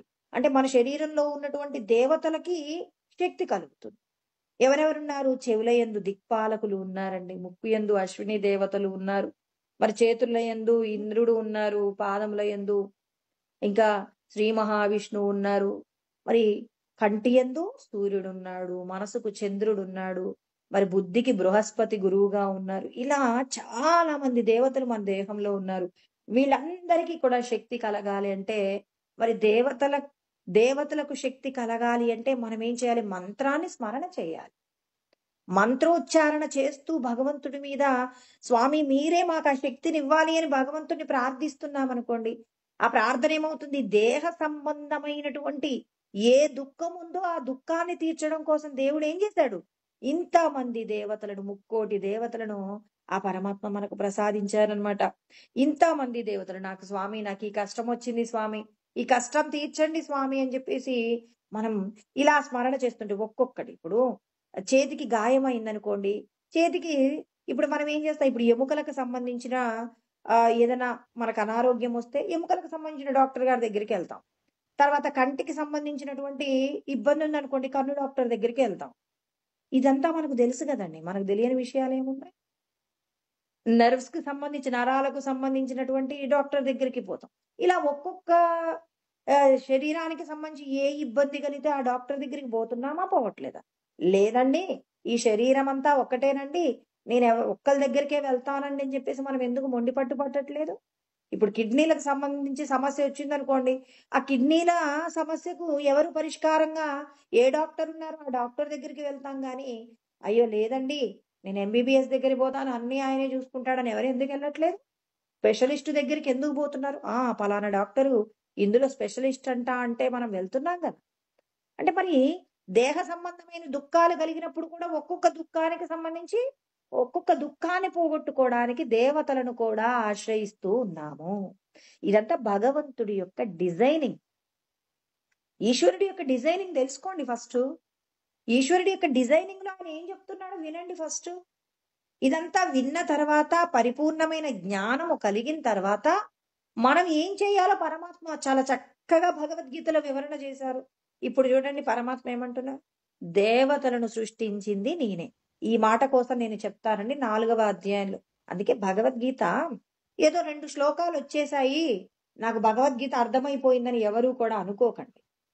భగవద్గీతలో చెప్పబడిన 700 శ్లోకాలలో చెప్పబడిన అర్థం తెలిస్తేనే మనిషి యొక్క జీవనానికి కావలసినటువంటి పరిపూర్ణత వస్తుంది. కానీ నాకు అందులో ఒక 200 శ్లోకాలు తెలుసండి, వాటి వివరణ నాకు అర్థమైపోయింది, ఇంకేముందండి అంటే మరి మరి అంటారు కదా, భగవద్గీతలో చెప్పబడిన ఒక్క శ్లోకాన్ని తెలుసుకున్నా ఇక జీవితం పరిపూర్ణమవుతుందంటారు. మరి మీరేమో 700 శ్లోకాలు అంటే 700 శ్లోకాలలో చెప్పబడినటువంటి విషయాన్ని ఒక్క శ్లోకంలోనే అర్థం చెప్పగలిగిన సద్గురు స్వరూపము అంటే సాక్షాత్తు ఈశ్వరుడే మీకు గురువుగా దొరికితే ఆ గురువు ద్వారా మీరేం చేయొచ్చు? ఆ ఒక్క శ్లోకాల్లో చెప్పబడినటువంటి మూలాలన్నీ సమస్త శాస్త్రముల యొక్క సారమంతా ఒక్క గీతలో ఒక్క శ్లోకంలోనే చెప్తారన్నమాట. చూడండి, అంతా తెలిసినటువంటి వాళ్ళు ఏ విషయాన్ని కూడా అందుకే అన్నీ తెలిసినటువంటి అన్నీ ఉన్న ఆకు ఎలా ఉంటుందండి? ఇప్పుడు విస్తరాకు గురించి మాట్లాడతారు. అందరికీ తెలుసండి ఇది. అన్ని పదార్థాలు ఉన్న ఆకు అణిగిమణిగి ఉంటుంది. ఏమీ లేని ఆకు ఏదో 1, 2 పదార్థాలు పెట్టిన ఆకు కూడా ఎగిరెగిరి పడుతుంది. అన్నీ ఉన్న ఆకు అణిగిమణిగి ఉండడం అంటే ఏంటి?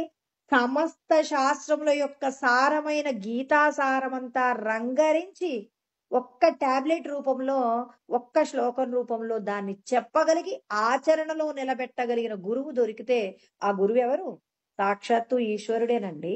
ఈశ్వరుడికి ఉండవలసిన లక్షణాల గురించి మళ్ళీ చెప్తానండి. ఇప్పుడు ఈ శ్లోకం చెప్తున్నాను కదా, దేవాన్ భావయతానేన తే దేవా భావయంతు వహ.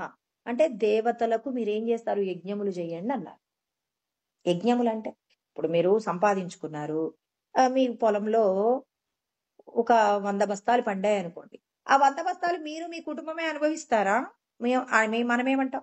అయ్యో నిజాయితీగా సంపాదించిన సొమ్మండి, 100 బస్తాలు మేమే అనుభవిస్తానంటే ఈశ్వరుడు అంటారండి, లేదు లేదు, మీకు ఈ 100 బస్తాల ధాన్యం రావాలి అనంటే ఎన్నో ప్రాణులన్నీ హరించాయి కదండి. హరించేసాం మనము. ఆ పొలంలో రకరకాలైనటువంటి పురుగుల్ని చంపాం. ఆ పురుగుల వల్ల పాపం వస్తుంది కదా. మనం మన మన మొక్క చాలా శ్రేష్టంగా పెరగాలి అంటే మనం ఎన్ని పురుగుల మందులు కొట్టినప్పటికీ కూడా మరి కొన్ని పురుగుల్ని మనం తీసేయలేమండి. అలాంటి పురుగులన్నీ కూడా పిచ్చుకలు లాంటివి ఏం చేస్తాయంటే ఆ పురుగులన్నీ కూడా తినేస్తాయి. మరి ఇప్పుడు మనకు ఆ పిచ్చుకల వల్ల మనకు మేలు జరిగింది కదండి. ఇలా మనం భూమి లోపట ఎన్ని రకాల పురుగులుంటాయి, ఎన్ని ప్రాణులుంటాయి. మరి వీటన్నింటి యొక్క శ్రమయే గదా మన యొక్క ఆహారము. మరి ఈ ధాన్యమంతా నేనే అనుభవిస్తానంటే ఎలా కుదురుతుందండి? కుదరదు కదా. మరి అలా కుదరదు కాబట్టి ఏం చేయాలి? మన దాంట్లో ఉన్న దాంట్లో కొంత భాగాన్ని ఏం చేయాలంటే ఇతరులకు పంచిపెట్టడం నేర్చుకోవాలి. అందుకే వ్యవసాయదారులందరికీ కూడా తెలుస్తుంది. పంట పండగానే ఎంతో మంది అడుక్కునే వాళ్ళొస్తారు. మరి తర్వాత హరిదాసులొస్తారు. గంగిరెద్దుల వారు వస్తారు. ఇంకా చాలా మంది వస్తారు. ధాన్యం ఇంటికి వచ్చిందంటే ఆ రైతు దగ్గరికి ఎంత మంది వస్తారు. పని వాళ్ళు వస్తారు. అందరూ కూడా వస్తారు. అందరికీ కూడా తమ యొక్క స్థాయిని బట్టి వాళ్ళు ఏం చేస్తారు, ఎంతో కొంత వాళ్ళకి ఇచ్చి పంపించే ప్రయత్నం చేస్తారు. ఎవ్వరికీ ఇవ్వకుండా వెళ్ళిపోతే భగవంతుడు క్షమించడన్నమాట. ఇన్ని ప్రాణుల యొక్క కష్టం నువ్వు ఒక్కడివే అనుభవిస్తాను, నేను నా కుటుంబమే అనుభవిస్తానంటే ఈశ్వరుడు ససేమిరా అంగీకరించడనమాట. అందుకే ఆయన ఏమంటారు, యజ్ఞం అంటే ఏంటి? కేవలం హోమగుండాన్ని ఏర్పాటు చేసి నలుగురు బ్రాహ్మణులను పిలిచేసి మరి అందులో అగ్నిని వెలిగించేసి హవిస్సులతో కూడిన మంత్రములతో కూడినటువంటి పనినే యజ్ఞమా అంటే, అది కూడా మన జీవితంలో ఒక క్రతువు అండి. ఎందుకు అంటే దేవతలకు హవిస్సులు ఎక్కడ అందుతాయి అంటే యజ్ఞగుండంలో అందుతాయి. కానీ పూర్ణమైనటువంటి యజ్ఞం అంటే ఇప్పుడు మనము వంట చేసుకోవాలని, వంట చేసుకోవడానికి అగ్నిని వెలిగించకుండా ఆహారం వండుతామా? అది మన జీవితంలో ఒక భాగం అంతేగాని ఆ వండుకోవడం మాత్రమే మన జీవితం మొత్తం నిండిపోతుందా? ఇప్పుడు వంట చేసుకోవాలి. ఇప్పుడు మనం ఒక పదార్థం వండుకోవాలంటే ఎంతసేపు మన స్టవ్ ఆన్‌లో ఉంటుంది? ఒక గంట, 2 గంటలు ఆన్‌లో ఉంటుంది. లేదండి, అగ్ని వల్లే గదండీ మాకు అన్నీ సమకూరిదని మొత్తం ఇంటి నిండా అగ్నిని పెట్టుకొని తిరుగుతామా? లేపోతే ఆ స్టవ్‌ని వెలిగించే పెడుతున్నామా? పెట్టట్లేదు. అన్ని రకాల విషయాలుంటాయి. ఇప్పుడు క్రతువులుంటాయి. ఇప్పుడు మామూలుగా హోమం జరుగుతూ ఉంటుందండి. దేవీ నవరాత్రులు, తర్వాత ఇంకా అప్పుడప్పుడు అందరూ కలిసి సామూహికమైనటువంటి యజ్ఞాలు జేస్తారు. అక్కడ ఒక రూ. 1,00,000 ఖర్చయ్యే దాంట్లో డబ్బున్న వాళ్ళు 10,000 ఇస్తారు. డబ్బు లేని వాళ్ళు రూ. 100 ఇస్తారు. ఇంకా హీన స్థితిలో ఉన్నవాడు వాళ్ళ ఇంట్లో పూసినటువంటి 2 పుష్పాలు తీసుకెళ్ళి ఇస్తాడు. ఇలా ఒక్కొక్కరికి ఎవరెవరికి ఏది చేతనైతే అది తీసుకెళ్ళి ఒక యజ్ఞము జరగడానికి మనం కూడా సహాయం చేస్తాం. సహాయం అనకూడదు, తప్పు. ఏమనాలి? మన వంతుగా మనము ఈ ఈ లోకము క్షేమంగా ఉండడానికి మన వంతుగా మనం చేసేటటువంటి మనల్ని మనం ఉద్ధరించుకోవడానికి మనం చేసేటటువంటి గొప్పదైనటువంటి కర్మ అండి. మరి ఇటువంటి దానికి మనం అందరం సహకరిస్తాం. అంతేకాని ఇది మాత్రమే జీవితం కాదు. భగవంతుడు ఏం చెప్తున్నాడు కృష్ణ పరమాత్మ అంటే, ఇది నిత్య నైమిత్తిక కర్మలు. ముందు నువ్వు నిత్యమైనటువంటి కర్మలు ఎలా చేయాలో నేర్చుకో ఫస్ట్. నైమిత్తిక కర్మ గురించి ఆలోచించి యజ్ఞము అంటే అదొక్కటే ఆలోచిస్తే ఎలా? ఇప్పుడు మామూలుగా పండుగలు ఇలాంటి రకరకాలైనటువంటి ప్రత్యేకమైన దినాలలో మనం ఏం చేస్తూ ఉంటాం? ఈ యజ్ఞయాగాది క్రతువులు చేయడంలో మన వంతుగా మనం పాల్గొంటాం. ఇది ఖచ్చితంగా చెయ్యాలి. కానీ నిత్యము నువ్వు చెయ్యవలసినటువంటి కర్మలలో ఇప్పుడు మనం ఏమంటారు, పండుగలొచ్చినప్పుడు, మన ఇంటికి బంధువులొచ్చినప్పుడు రకరకాల పిండి పదార్థాలు, రకరకాలైనటువంటి వంటలు వండుకొని తింటాం. రోజువారీ ఆహారం రోజు అలా ఉంటుందా? పంచపక్ష పరమాణాలతో తింటుందా? ఒకవేళ తినగలిగిన ఐశ్వర్యం నీకున్నా, తినగలిగినటువంటి స్థితి మనకుంటుందా? శరీరం సహకరిస్తుందా? రోజు నాకు సంపద చాలా ఉందండి అని పిండి పదార్థాలే తింటూ మంచి రకరకాలైనటువంటి పిండి వంటలు వండుకొని తిన్నాననుకోండి, మన శరీరం సహకరిస్తుందా? సహకరించదు. అందుకే భగవంతుడు ఏం చేశారు? పిండి వంటలన్నీ ఎప్పుడు చేసుకొని తినాలి అంటే బంధువులొచ్చినప్పుడు, తర్వాత పండుగలు, తర్వాత ఇలా పూజలు, వ్రతాలు ఇవి చేసుకున్నప్పుడు మనం ఏం చేస్తాం? మంచి రకరకాలైనటువంటి పదార్థాలు భగవంతుడికి నివేదన చేసి మనం తింటాం. అప్పుడప్పుడే తింటాం కాబట్టి శరీరానికి ఏ విధమైనటువంటి ఇబ్బంది కలగదు.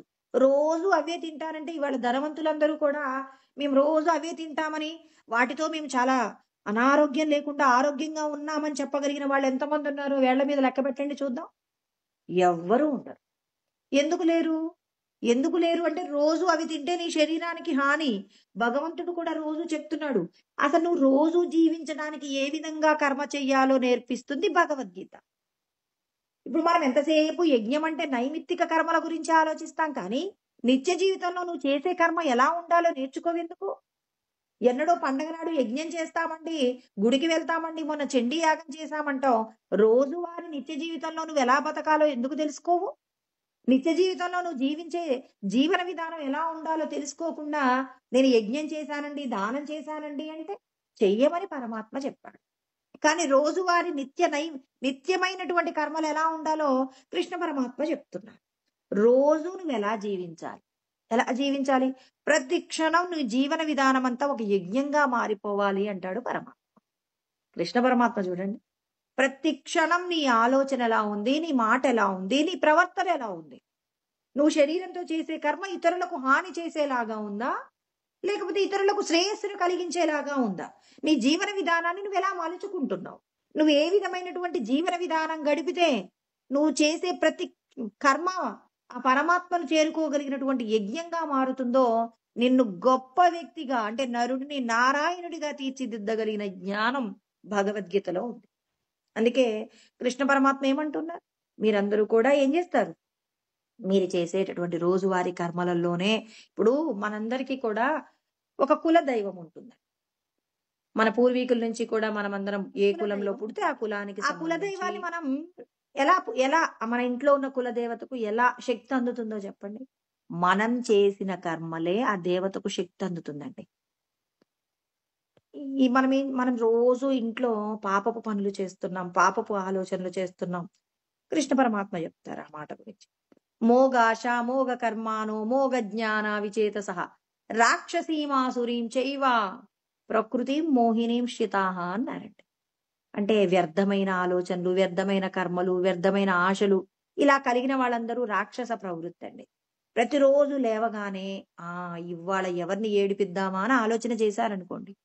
అక్కడ దేవతలుంటారా? రాక్షసులుంటారా? ఎవరికి ఆహారం? ఇతరులు నష్టపోవాలి అని ఆలోచించే వాళ్ళ ఇంట్లో దేవతలు ఉండరండి. రాక్షసులుంటారు. నేను ఇందాక కథ చెప్పాను కదా! రాక్షసుడికి ఆహారం ఏంటి?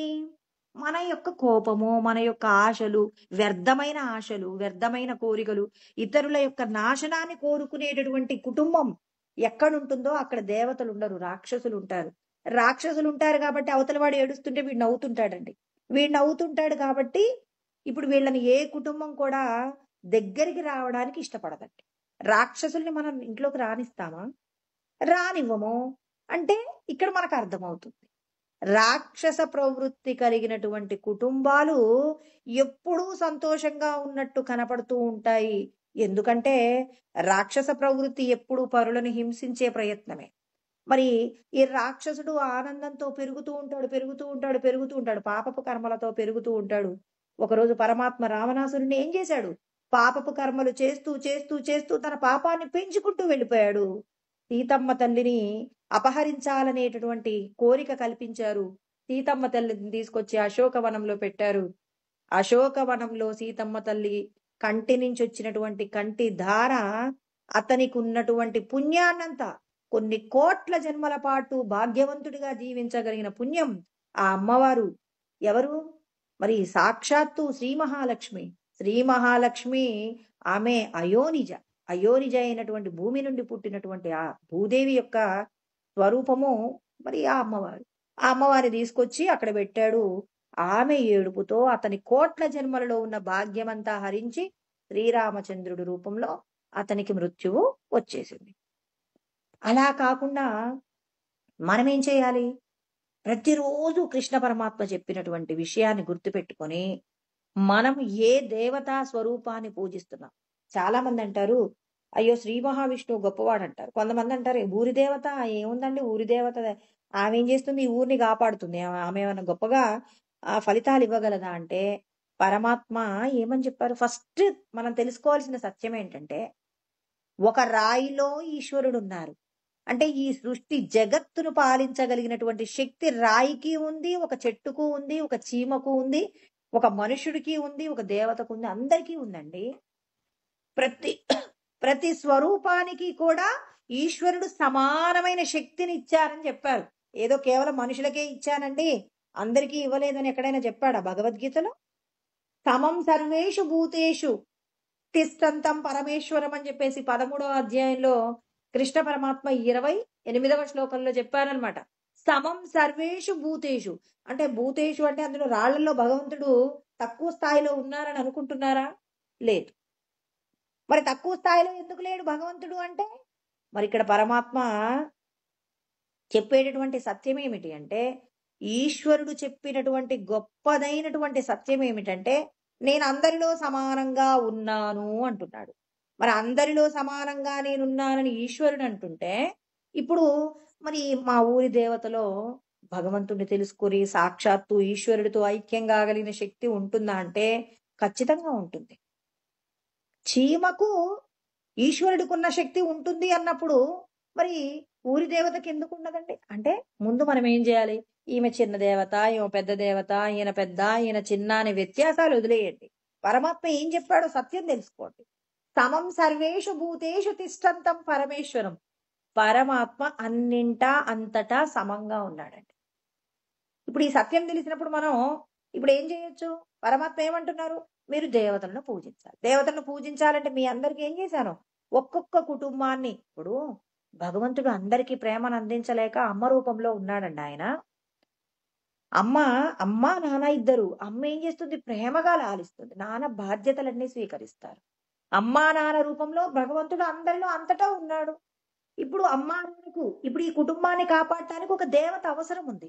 ఇప్పుడు మనకు తెలియదండి. మనం పూర్వజన్మల్లో చేసిన పాపాలేంటో పుణ్యాలేంటో మనకు తెలియదు. ఇప్పుడు మనకి ఇప్పుడు కష్టం వస్తుందా సుఖం వస్తుందా అని ఎవరు చూస్తారంటే లోపట ఉన్నటువంటి ఈశ్వరుడు ఆ దేవతను ఒక దేవతను పెడతాడనమాట. నీ ఇంటి దేవత. ఆ ఇంటి దేవతకు తెలుస్తుంది వీళ్ళింటికి కష్టం రాబోతుంది అన్నప్పుడు ఆ దేవత ఏం కోరుకుంటుందంటే చూస్తుందన్నమాట. మనం రోజువారి పనులలో మనం రోజు ఇతరులకు మేలు కలిగించేలాగా మన ఆలోచనలు, మన ప్రవర్తన ఉదయాన్నే లేసి పొద్దున్నే స్నానము, పూజ, జపము, ధ్యానము, పరులకు మేలు చేయడం, ఎప్పుడు ఇతరులకు మంచి చేసే ప్రయత్నంగా మన కర్మ జరుగుతుందనుకోండి. మనకు కష్టం రాకుండా ఆ దేవత ఏం చేస్తుందంటే మనం చేసిన పాపపు కర్మల వల్ల మనం అనుభవించవలసిన కర్మను ఆ అమ్మవారు ఏం చేస్తుందంటే పరమేశ్వరుడి దగ్గరికి వెళ్ళి చెప్తుంది. ఆ పలానా వాళ్ళకి నేను రక్షణగా ఉన్నాను, పలానా వారికి నేను దేవతగా ఉన్నాను, వాళ్ళు నిత్యము చేసే కర్మలలో దోషాలు లేవు. ఆ దోషాలు లేవు కాబట్టి వాళ్ళకి ఇలాంటి కష్టం రాబోతుంది వాళ్ళ కుటుంబానికి, వాళ్ళని రక్షించడానికి కావలసిన శక్తిని ఇవ్వమని ఆ దేవత పరమాత్మను అడుగుతుందనమాట. ఇప్పుడు ఆ పరమేశ్వరుడు ఏం చేస్తాడు అంటే ఆ శక్తిని ఆ దేవతకి ఇచ్చినప్పుడు మనకొచ్చే కష్టాన్ని ఆ దేవత కాపాడుతుంది. దేవత మనకొచ్చే కష్టాన్ని కాపాడలేకపోయింది, మన ఇష్టదైవం కాపాడలేకపోయింది అంటే ఆ ఇంటి వాళ్ళు చేసే కర్మలలో ఉన్న దోషాలు ఆ దేవత ఏం చేస్తుంది? వాళ్ళని రక్షించగలిగిన శక్తి ఆ పరమాత్మ నుంచి తీసుకోలేకపోతుంది. ఇదండి సత్యం. కృష్ణ పరమాత్మ చూడండి ఎంత చక్కగా చెప్పారు. భగవద్గీతలో చెప్పబడిన ఏ విషయమైనా పూర్ణమైనటువంటి జ్ఞానం అందిస్తుందన్నమాట. ఇక్కడ ఏం చెప్తున్నారు? దేవాన్ భావయతానేన తే దేవా భావయంతు వహం. అంటే మీరు యజ్ఞములు చేసి దేవతలను సంతోషపెట్టండి. అలా దేవతలను సంతోషపెడితే ఏం జరుగుతుందో తెలుసా? అనేన ప్రసవిష్యధ్వం ఏషవో స్విష్ట కామదు. అంటే ఇక్కడ ఆయన చెప్తున్నాడు పరస్పరం భావయంతః. మీరిద్దరూ కూడా సంతోషంగా ఉండొచ్చు. ఇప్పుడు దేవతలకు కావలసిన హవిస్సులు మీరు అందించండి.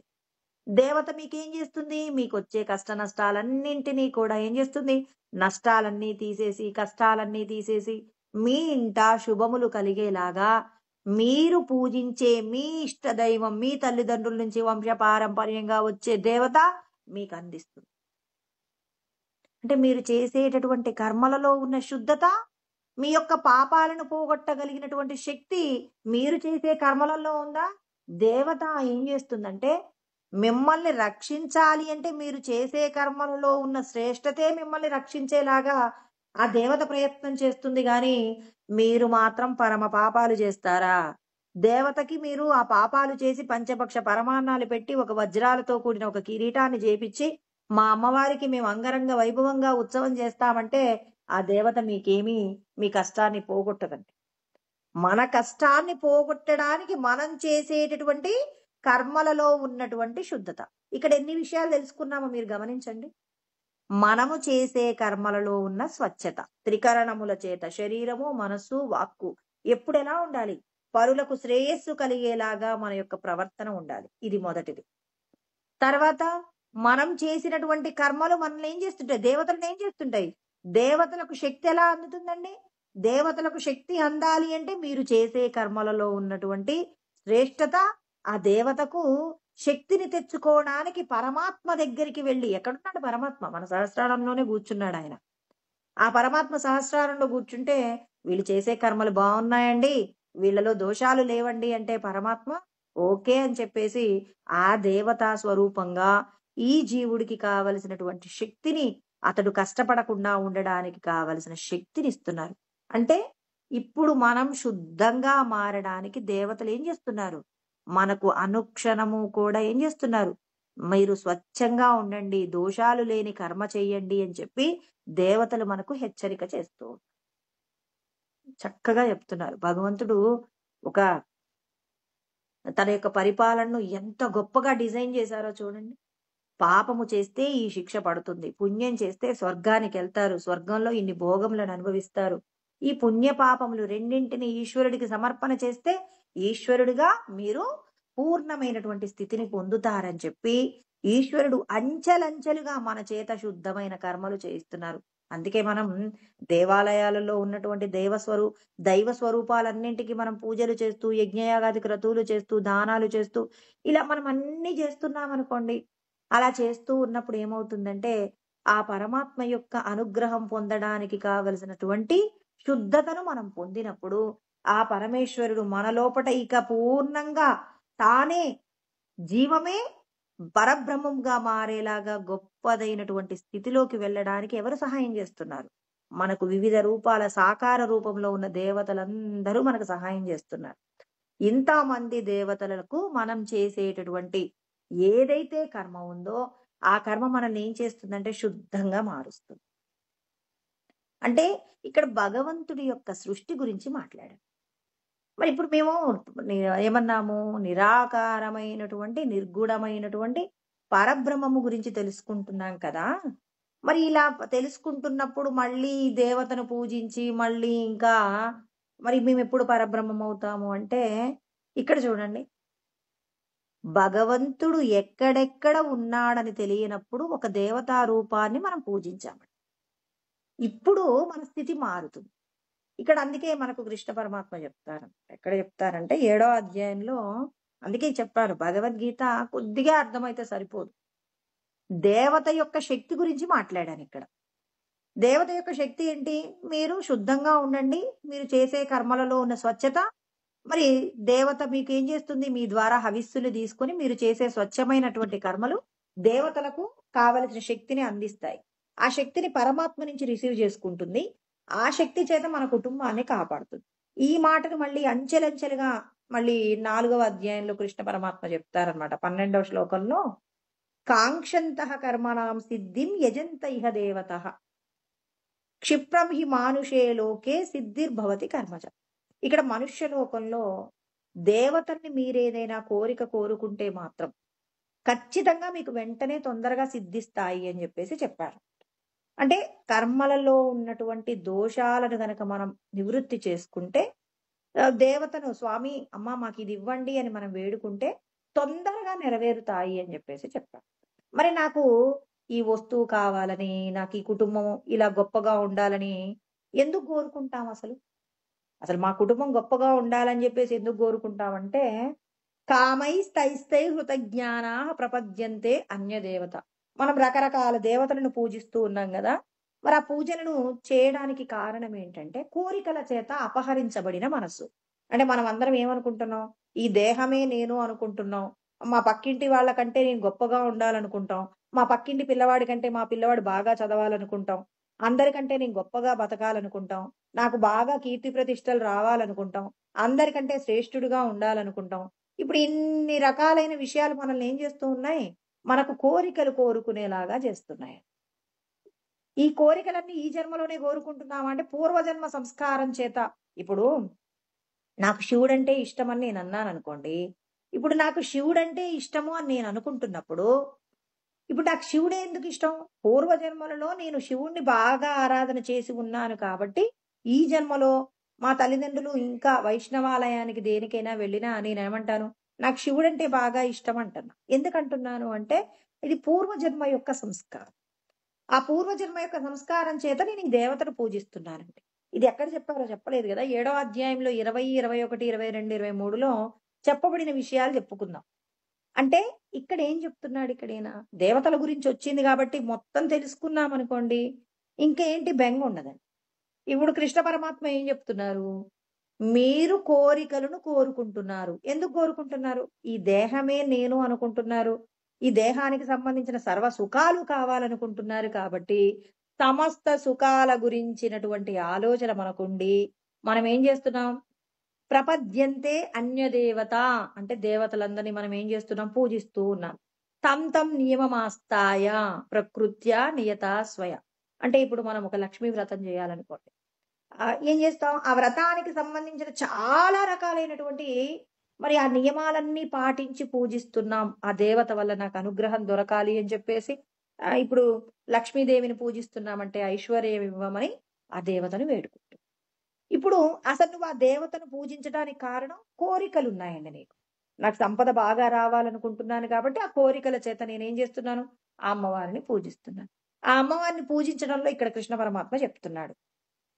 యో యో యాం యాం తనుం భక్తః శ్రద్ధయార్చితుమిచ్చది. మీరు ఆ దేవతను అలా పూజించడానికి కావలసిన శ్రద్ధ. అంటే చూడండి, దేవుడు లేడు అన్నవాడి కంటే దేవుడు ఉన్నవాడు గొప్పవాడు. పూర్వజన్మల్లో మనకేదైనా కష్టం వస్తే పలానా దేవతను పూజించాం కాబట్టి, ఆ పూర్వజన్మ వాసన ఏం చేసింది? లక్ష్మీదేవికి పూజ చేస్తే, అంటే ఒక బ్రాహ్మణుడిని కలిసేలాగా లక్ష్మీదేవికి పూజ చేస్తే నీకు గొప్పదైనటువంటి ఐశ్వర్యం వస్తుందని చెప్పేసి మనం తెలుసుకున్నాం కాబట్టి, ఇప్పుడు ఆ లక్ష్మీదేవిని పూజించడం కోసం అని చెప్పేసి మనకి ఏం కావాలి? శ్రద్ధ కావాలండి. ఒక పనిని చెయ్యాలంటే శ్రద్ధ ఉండాలి. ఆ శ్రద్ధని పరమాత్మ ఏమంటున్నారు? నేనే ఇస్తున్నాను. అసలు మీరు దేవతను పూజించడానికి శ్రద్ధ. ఈ కోట్ల మంది జనాభాలో మీరు గౌరీ వ్రతం చేసేవాళ్ళు, లక్ష్మీ వ్రతం చేసేవాళ్ళు ఎంత తక్కువ మంది ఉంటారు. మరి వీళ్ళకి ఆ దేవతను పూజిస్తే ఐశ్వర్యం వస్తుందనే నమ్మకం కలిగిందా లేదా? ఆ నమ్మకంతో మీరు ఆ పూజ చేయడానికి కావలసిన శ్రద్ధను ఎవరిస్తున్నారు? నేనే ఇస్తున్నాను. తస్య తస్యాచలాం శ్రద్ధాం తామేవ విదదామ్యహం. నేను శ్రద్ధనిస్తే మీరందరూ ఆ దేవతని పూజిస్తున్నారు. నేను శ్రద్ధనివ్వకపోతే మీరెక్కడ పూజ చేస్తారు? ఓకే. ఇప్పుడు సతయా శ్రద్ధయా యుక్తః తస్యారాధన మిహదే. మనకు భగవంతుడు శ్రద్ధనిచ్చాడు. అంటే నాకు ఐశ్వర్యం రావాలని ఉందండి. దానికోసం అని చెప్పేసి నేను ఒక దేవి వరలక్ష్మి వ్రతాన్ని ఎంచుకున్నాను. వరలక్ష్మి వ్రతంలో నేను చేయవలసిన నియమాలన్నీ ఓ బ్రాహ్మణోత్తముడు ద్వారా తెలుసుకున్నాను. ఆ వ్రతం చేయడానికి కావలసిన శ్రద్ధను పరమాత్మ ద్వారా తీసుకున్నాం. తీసుకొని ఇప్పుడు ఆ దేవతను చక్కగా పూజిస్తూ ఉన్నాం. పూజిస్తున్నప్పుడు లభతే చ తతః కామాన్ మయైవ విహితాన్ హితాన్. ఇప్పుడు మరి ఆ దేవత ఇస్తుందా మీకు ఆ వరం? ఇప్పుడు మీరు దేవతను పూజ చేశారండి. లక్ష్మీదేవిని పూజ నేను ఇందాకే చెప్పాను విషయం అంతా. కాకపోతే శ్లోక రూపంలో చెప్తే కృష్ణ పరమాత్మ భగవద్గీతలో చెప్పబడిన విషయాన్ని నేను శ్లోక రూపంలో చెప్పాననుకోండి. అంటే చెప్పిన విషయం కల్పితం కాదు అని అర్థమవుతుంది. కృష్ణ పరమాత్మ చెప్పిన మాటలే అన్నమాట ఇవి. 22వ శ్లోకంలో అంటున్నారు. మయైవ విహితాన్ హితాన్. నేనే ఆ దేవతకి ఏం చేస్తాను? మీరు కోరుకున్న కోరిక ఇప్పుడు అడుగుతుందన్నమాట. పరమాత్మ అడుగుతారు. ఏంటి నీకేం కావాలి అని మీరు పూజించిన దేవత లక్ష్మీదేవిని అడుగుతారనమాట. అప్పుడు ఆ తల్లి అంటుంది, పలానా వాళ్ళు నాకు పూజ చేశారు. ఎంత శ్రద్ధతో పూజ చేశారు చూడండి. శ్రద్ధ ఇచ్చిందేమో పరమాత్మ. మళ్ళీ అడుగుతున్నాడు ఎంత శ్రద్ధతో. బాగానే చేశారండి పూజ. కాకపోతే నా మీద ఉన్న ప్రేమ కంటే మరి ధనవంతులైన వాళ్ళు ఇంటికొస్తే వాళ్ళను చూసుకునే తీరులో కొద్దిగా శ్రద్ధ మరి కొద్దిగా తగ్గిందండి. ఇప్పుడు పూజ చేస్తున్నారు వరలక్ష్మి వ్రతం. ఎవరో ధనవంతులైన వాళ్ళని వాయనం తీసుకోవడానికి పిలిచారు. వాళ్ళు రాగానే మీరు పూజ చేస్తున్న క్రతువుని ఆపేసి నిలబడి రండి రండి అని వాళ్ళని కుర్చీ వేసి కూర్చోబెట్టారు. అంటే ఇప్పుడు దేవతకి కొంచెం ఇబ్బంది కలిగిందండి. దేవతకి అంటే దేవత ముఖ్యమా? ఇంటికొచ్చినటువంటి బాగా సంపదలున్నటువంటి మరి ఆవిడ ముఖ్యమా అంటే, అయ్యో! ఆమెతో పరిచయం ఉండాలి. అలాంటప్పుడు మీరేం చేయాలి? పూజలో మీరు కూర్చోండి. ఎవరైనా మీ ఇంటికి ఫలానా వాళ్ళు ముఖ్యమైన వాళ్ళనుకుంటే, వాళ్ళు తెలిసిన వాళ్ళని ఇంట్లో నలుగురిని బెట్టి, ఏం చేయాలి? ఫలానా వాళ్ళొస్తే వాళ్ళు ఏ టైంలో అయినా రావచ్చు. వచ్చినప్పుడు వాళ్ళని చాలా చక్కగా ఆతిథ్యం ఇవ్వమని కూర్చోబెట్టాలి. వీళ్ళేం చేశారు? నాకంటే కూడా వాళ్ళకి ఎక్కువగా ప్రాముఖ్యత ఇచ్చారు. సరే ఎంత పూజ చేశారు? వీళ్ళ శ్రద్ధ ఎంతుంది? ఓ 70% ఉందండి అన్నారు. సరే వాళ్ళేం కోరుకున్నారు? వాళ్ళకేదో ఐశ్వర్యం ఒక 5,00,000 ఎక్స్‌ట్రా కావాలట. ఈ సంవత్సరం ఏదో కష్టాలున్నాయట. అనారోగ్య సమస్యలున్నాయట. మరిప్పుడు వీళ్ళకి ఎంతివ్వాలి అని ఆ దేవతనే అడుగుతారు. ఆమె వెంటనే వాళ్ళకేం పక్షపాతాలుండవండి. పక్షపాతాలుండవు కాబట్టి ఏం చేస్తారు? ఆ 70% ఎంతుందో అంత దేవతని ఆ పరమేశ్వరుడిని అడిగితే పరమేశ్వరుడు ఏం చేస్తాడు? ఇక సరే నువ్వు తీసుకెళ్ళి ఇంతివ్వు అని చెప్పేసి ఓ 3,00,000 3,50,000 ఏం చేస్తారు? ఆ దేవత ఏం చేస్తుంది? తీసుకువెళ్ళి వాళ్ళకి ఏదో ఆదాయంలో కొద్దిగా బోనస్ రూపంలోనో, పంట అధికంగా పండడంలోనో, ఇప్పుడు వీళ్ళకి కావలసినటువంటి సంపద అనుకున్న దానికంటే కొంత తగ్గింది. ఎందుకు తగ్గింది? మీ యొక్క శ్రద్ధలో లోపం. పరమేశ్వరుడు శ్రద్ధ ఇచ్చాడండి. మనకిప్పుడు ఈ త్రిగుణాలున్నాయి గదా! సత్వగుణం, రజోగుణం, తమోగుణం ఉంది గదా! ఈ గుణాలలో గొప్పవారితో స్నేహం అనేటటువంటి ఆలోచన, మాకేదైనా కష్టమొస్తే గొప్పవాళ్ళు సహాయం చేస్తారని. అడిగేదేమో దేవుణ్ణా? సహాయం చేస్తారని ఆశపడేదేమో ఒక ధనవంతుడు నాకేదో స్నేహంతో ఉంటే వాడేదో బాగు చేస్తాడని చెప్పేసి.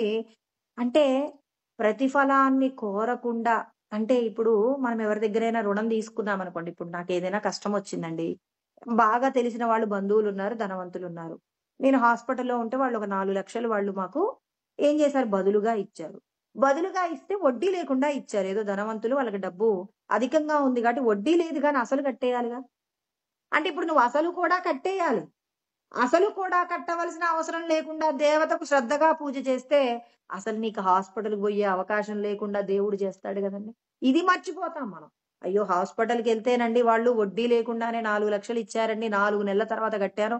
అదే 4,00,000కి వడ్డీ కట్టాలంటే నా వల్ల అవుద్దా అని ఆ ధనవంతుడిని తల మీద పెట్టుకునే ప్రయత్నం చేస్తాం గానీ, అసలు ఆ వ్యాధి రాకుండానే చేయగలిగిన శక్తి, నేను దేవతను శ్రద్ధతో పూజిస్తే ఆ దేవత నాకు అనుగ్రహం చేస్తుంది కదా అని జెప్పి దేవత మీద నమ్మకం లేదు. ఇది గదండీ మన దౌర్భాగ్యం. పరమాత్మ అదే అంటున్నారనమాట. మీ యొక్క శ్రద్ధ చేతనే మీకు ఫలితమొస్తుంది. ఆ ఫలితాన్ని మీరు ఏ విధంగా వినియోగించుకుంటారు అనేది మీరు నిర్ణయించుకోవడం. దేవత మీద పూర్ణమైన విశ్వాసం ఉంటే, దేవుడి కంటే ఏది ఎక్కువ కాదు అనుకుంటే, ఎవరైనా మీకు అతిథులు గొప్పవాళ్ళు అనుకుంటే వాళ్ళని ముందుగానే చూసుకోవడానికి కావలసిన ప్రయత్నం. అందుకే మరి ఎవరు మన పాండవులు యజ్ఞమును చేస్తే ఎన్ని రకాలైనటువంటి విధానాలు అవలంబించారో మనం మహాభారతంలో యజ్ఞంలో ఆయన ప్రవర్తించినటువంటి ఆ తీరు, అతను ఏర్పాటు చేసుకున్నటువంటి ప్రతి విధానము కూడా మనకు గనక పూర్ణంగా అర్థమై ఉంటే మాత్రం ఇప్పుడు మనం చేసే కర్మలలో దోషాలు లేకుండా చేసుకోగలుగుతామన్నమాట. అందుకే కృష్ణ పరమాత్మ మనందరికీ కూడా జ్ఞానబోధ చేస్తూ ఉన్నారు. ఇప్పుడు మీకెవరిచ్చారు? దేవత ఇచ్చిందా? నేనిచ్చానా? నేనే కదా ఇచ్చింది, పరమాత్మ అంటున్నా. నేనే ఇచ్చాను. మీరు పూజ చేయడానికి శ్రద్ధ ఎవరిచ్చారు? నేనే ఇచ్చాను. దేవతగా ఉన్నదెవరు? నేనే. ఆ దేవత రూపంలో మీకు శక్తిని అందించిందెవరు? మీకేం కావాలో ఇచ్చిందెవరు? నేనే. అంటే చూడడానికి మాత్రం శ్రద్ధ పరమాత్మ ఇచ్చారు. దేవతకు పూజ చేశారు. దేవత ద్వారా ఫలితాన్ని పొందేది పరమాత్మ నుంచి దేవత, దేవత నుంచి మీకందేది. ఇప్పుడు కృష్ణ పరమాత్మ 23వ శ్లోకంలో తేలుస్తున్నారు. మళ్ళా తేలుస్తారండి. ఏమంటున్నారంటే, అంతవత్తు ఫలం తేషాం తద్భవత్యల్పమేధసం. అల్పబుద్ధి కలిగిన వాళ్ళే స్వామి ఒక పూజ చేసి, స్వామి నాకు 5,00,000 ఆదాయం కావాలని కోరుకునేవాడు చాలా అల్పమైన బుద్ధి కలిగినవాడు. అంతవత్తు ఫలం తేషాం. అంతవత్తు అంటే నశించిపోయే విషయాల కోసం అని చెప్పి ఫలితాన్ని కోరుకుని యజ్ఞం చేసేవాడు ఎంత అల్పబుద్ధి కలిగిన వాడు. ఒక అల్ప జ్ఞానం, ఒక మందమతి కోరుకునేటటువంటి జ్ఞానం ఏంటంటే, స్వామి నేను నీకు ఈ పూజ చేశాను, నాకు ఈ ఫలితం ఇవ్వండి. మీరు ఫలితం అడిగితే ఇచ్చేది చాలా అల్పమైనది. ఫలితం అడగకుండా స్వామి లోకానికి మేలు జరగాలి, ఎవరెవరు కష్టంలో ఉన్నారో అందరి కష్టాల్ని తీర్చండి అని, లోకా సమస్త సుఖినో భవంతు అని మీరు ఏ ఫలితాన్ని కోరుకోకుండా అమ్మవారికి మీరు పూజ చేశారనుకోండి, అప్పుడు ఏమవుతుంది? గొప్పదైన ఫలితం పొందు. లేదు ఫలితాలు కావాలి అని చేశారు, యాంతి దేవవ్రతాన్ దేవాన్ అంటే మీరు ఏం చేస్తున్నారు? దేవతలు కావాలని చెప్పేసి దేవతల నుంచి వరాలు కావాలనుకుంటే మరి దేవతలు మీకు ఏం చేస్తారు? ఆ దైవ సంబంధమైనటువంటి మీ యొక్క కోరికలను తీరుస్తారు. లేదు యాంతి మధ్యాజినోపి మాం, నేనే కావాలనుకుంటే ఇన్ని దేవతల రూపంలో ఉన్నది మీరే, ఆ లక్ష్మీదేవిగా ఉన్నది మీరే స్వామి అని మీరు పరులహితంగా మీరు గనక కర్మ చేశారనుకోండి, ఆ కర్మ మిమ్మల్ని ఏం చేస్తుందంటే గొప్పదైనటువంటి స్థితిలో నిలబెడుతుంది. మీరు ఈ జగత్ పాలకుడిగా నిలబడే యోగం ప్రసాదిస్తారని కృష్ణ పరమాత్మ చెప్తారనమాట. ఇప్పుడు 9వ అధ్యాయంలో 23వ శ్లోకంలో గొప్పదైన తీర్పు చెప్పాడండి. ఏప్యన్య దేవతా భక్త యజంతే శ్రద్ధయాన్వితాః తేపి మామేవ కౌంతేయ యజంత్య విధి పూర్వకమని కృష్ణ పరమాత్మ గొప్పదైన సత్యం చెప్పాడు. ఏంటి ఆ సత్యం అంటే, అందరూ కూడా దేవతలను చాలా శ్రద్ధగా పూజిస్తారు. అంటే ఇప్పుడు మనం మన ఇంటికి ఎవరైనా వస్తే గౌరవిస్తామండి. ఎలా గౌరవించాం? వారి యొక్క స్థాయిని బట్టి గౌరవించాం. ఒక వ్యక్తి ధనవంతుడని గౌరవించాం, ఒక వ్యక్తి గొప్ప ఉద్యోగం అని గౌరవించాం, ఒకరు అందంగా ఉన్నారని గౌరవించాం. ఇలా ఏం చేసాం? దేహ దృష్టిని బట్టి గౌరవించామండి. ఇప్పుడు ఇంకొక వ్యక్తి తక్కువ కులంలో పుట్టాడు, తక్కువ సంపదలే ఉన్నాయి, కానీ గుణంలో గొప్పవాడు, పరులకు మేలు చేసేటటువంటి గుణాలున్నాయి, అతన్ని కూడా తీసుకొచ్చి గొప్పగా అతను ఈ ధనవంతుల పక్కన కుర్చీ వేసి కూర్చోబెట్టు. కాస్త పర్వాలేదు, ఇది దేహ దృష్టి, సంపదలున్నాయని దేహ దృష్టి, తర్వాత గుణాలలో గొప్పవాడు ఉన్నాడా అతడు. కానీ ఆత్మ దృష్టిలోకి వెళ్ళగలిగితే గనక ఇక్కడ మనం ఎవరికైనా మన భోజనానికి పిలిచాం, ధనవంతుడిని ముందు కూర్చోబెట్టి పేదవాడిని వెనక కూర్చోబెట్టే సాంప్రదాయం మనకుంది. ఇది ఇక్కడే కాదండి, రమణ మహర్షుల దగ్గర కూడా జరిగిందట. ఇవన్నీ మన లోపట ఉన్నటువంటి దుర్గుణాలు కదండి, ఎక్కడికి పోయినా ఎక్కడికి పోతాయి, పూర్వవాసనలు ఉంటాయి కదా. రమణ మహర్షి ఆశ్రమంలోనట భోజనాలు పెడతారంటండి. భోజనాలు పెడితే ముందు వచ్చినటువంటి గొప్ప గొప్ప వాళ్ళు ఉంటారు కదండి, రమణుల దర్శనానికి వెళ్లే వాళ్ళు సామాన్యులు ఉంటారా, బాగా డబ్బున్న వాళ్ళు, గొప్పదైనటువంటి పదవులు ఉన్న వాళ్ళు, లాయర్లు, జడ్జిలు, చాలా రకాలైనటువంటి గొప్ప గొప్ప వాళ్ళు వచ్చేవాళ్ళట. వీళ్ళందరికీ వస్తే ముందు వాళ్ళకి భోజనాలు పెట్టేవాళ్ళట. వాళ్ళలో రమణులు కూడా కూర్చోబెట్టి, మరి ఎందుకంటే రమణులతో పాటు వీళ్ళందరూ తినడానికి అర్హత ఉంది కదండి, అందుకని కూర్చోబెట్టేవాళ్ళట. మిగిలిన పాపం బయట గేటు బయట చాలా మంది ముష్టి వాళ్ళు ఉండేవాళ్ళట, అడుక్కునే వాళ్ళు ఉంటే వాళ్ళందరికీ వీళ్ళు తిన్న తర్వాత వాళ్ళ భోజనాలు పెడతామని వాళ్ళు బయట ఉంచేవారట. అయితే ఇప్పుడు అక్కడ ఉన్నటువంటి ఆయన భోజనాలు పెట్టడంలో ఇలాంటి పద్ధతి నడుస్తుంటే రమణులు ఒక రోజు అన్నారట, ఆహా, అడుక్కొని తినేటటువంటి వారికి వెనకాల భోజనాలు, సంపదల విషయంలో తర్వాత గొప్ప గొప్ప పదవులు ఉన్న వారికి ముందు భోజనాలా, సరే అని చెప్పి రమణులట ఏం చేశాడు, ఆయన భోజనం చేయటంలో ఇప్పుడు అందరూ గొప్ప గొప్ప వాళ్ళందరినీ మంచిగా గౌరవించి పిలిచి కూర్చోబెట్టారట. ఆ రమణులు వెళ్లి ముష్టి వాళ్ళ లైన్ లో కూర్చున్నారట. ఇప్పుడు వీళ్ళందరూ ధనవంతులందరూ కూడా భోజనాలలో కూర్చుంటే ఇప్పుడు రమణుల కోసం వెతుకుతున్నారు. ఎందుకంటే రమణులు తింటే కదండి వీళ్ళందరూ తినేది, ఎందుకంటే రమణుల దగ్గర ఆశీర్వాదం కోసం వచ్చిన వాళ్ళు కదా వీళ్ళందరూ.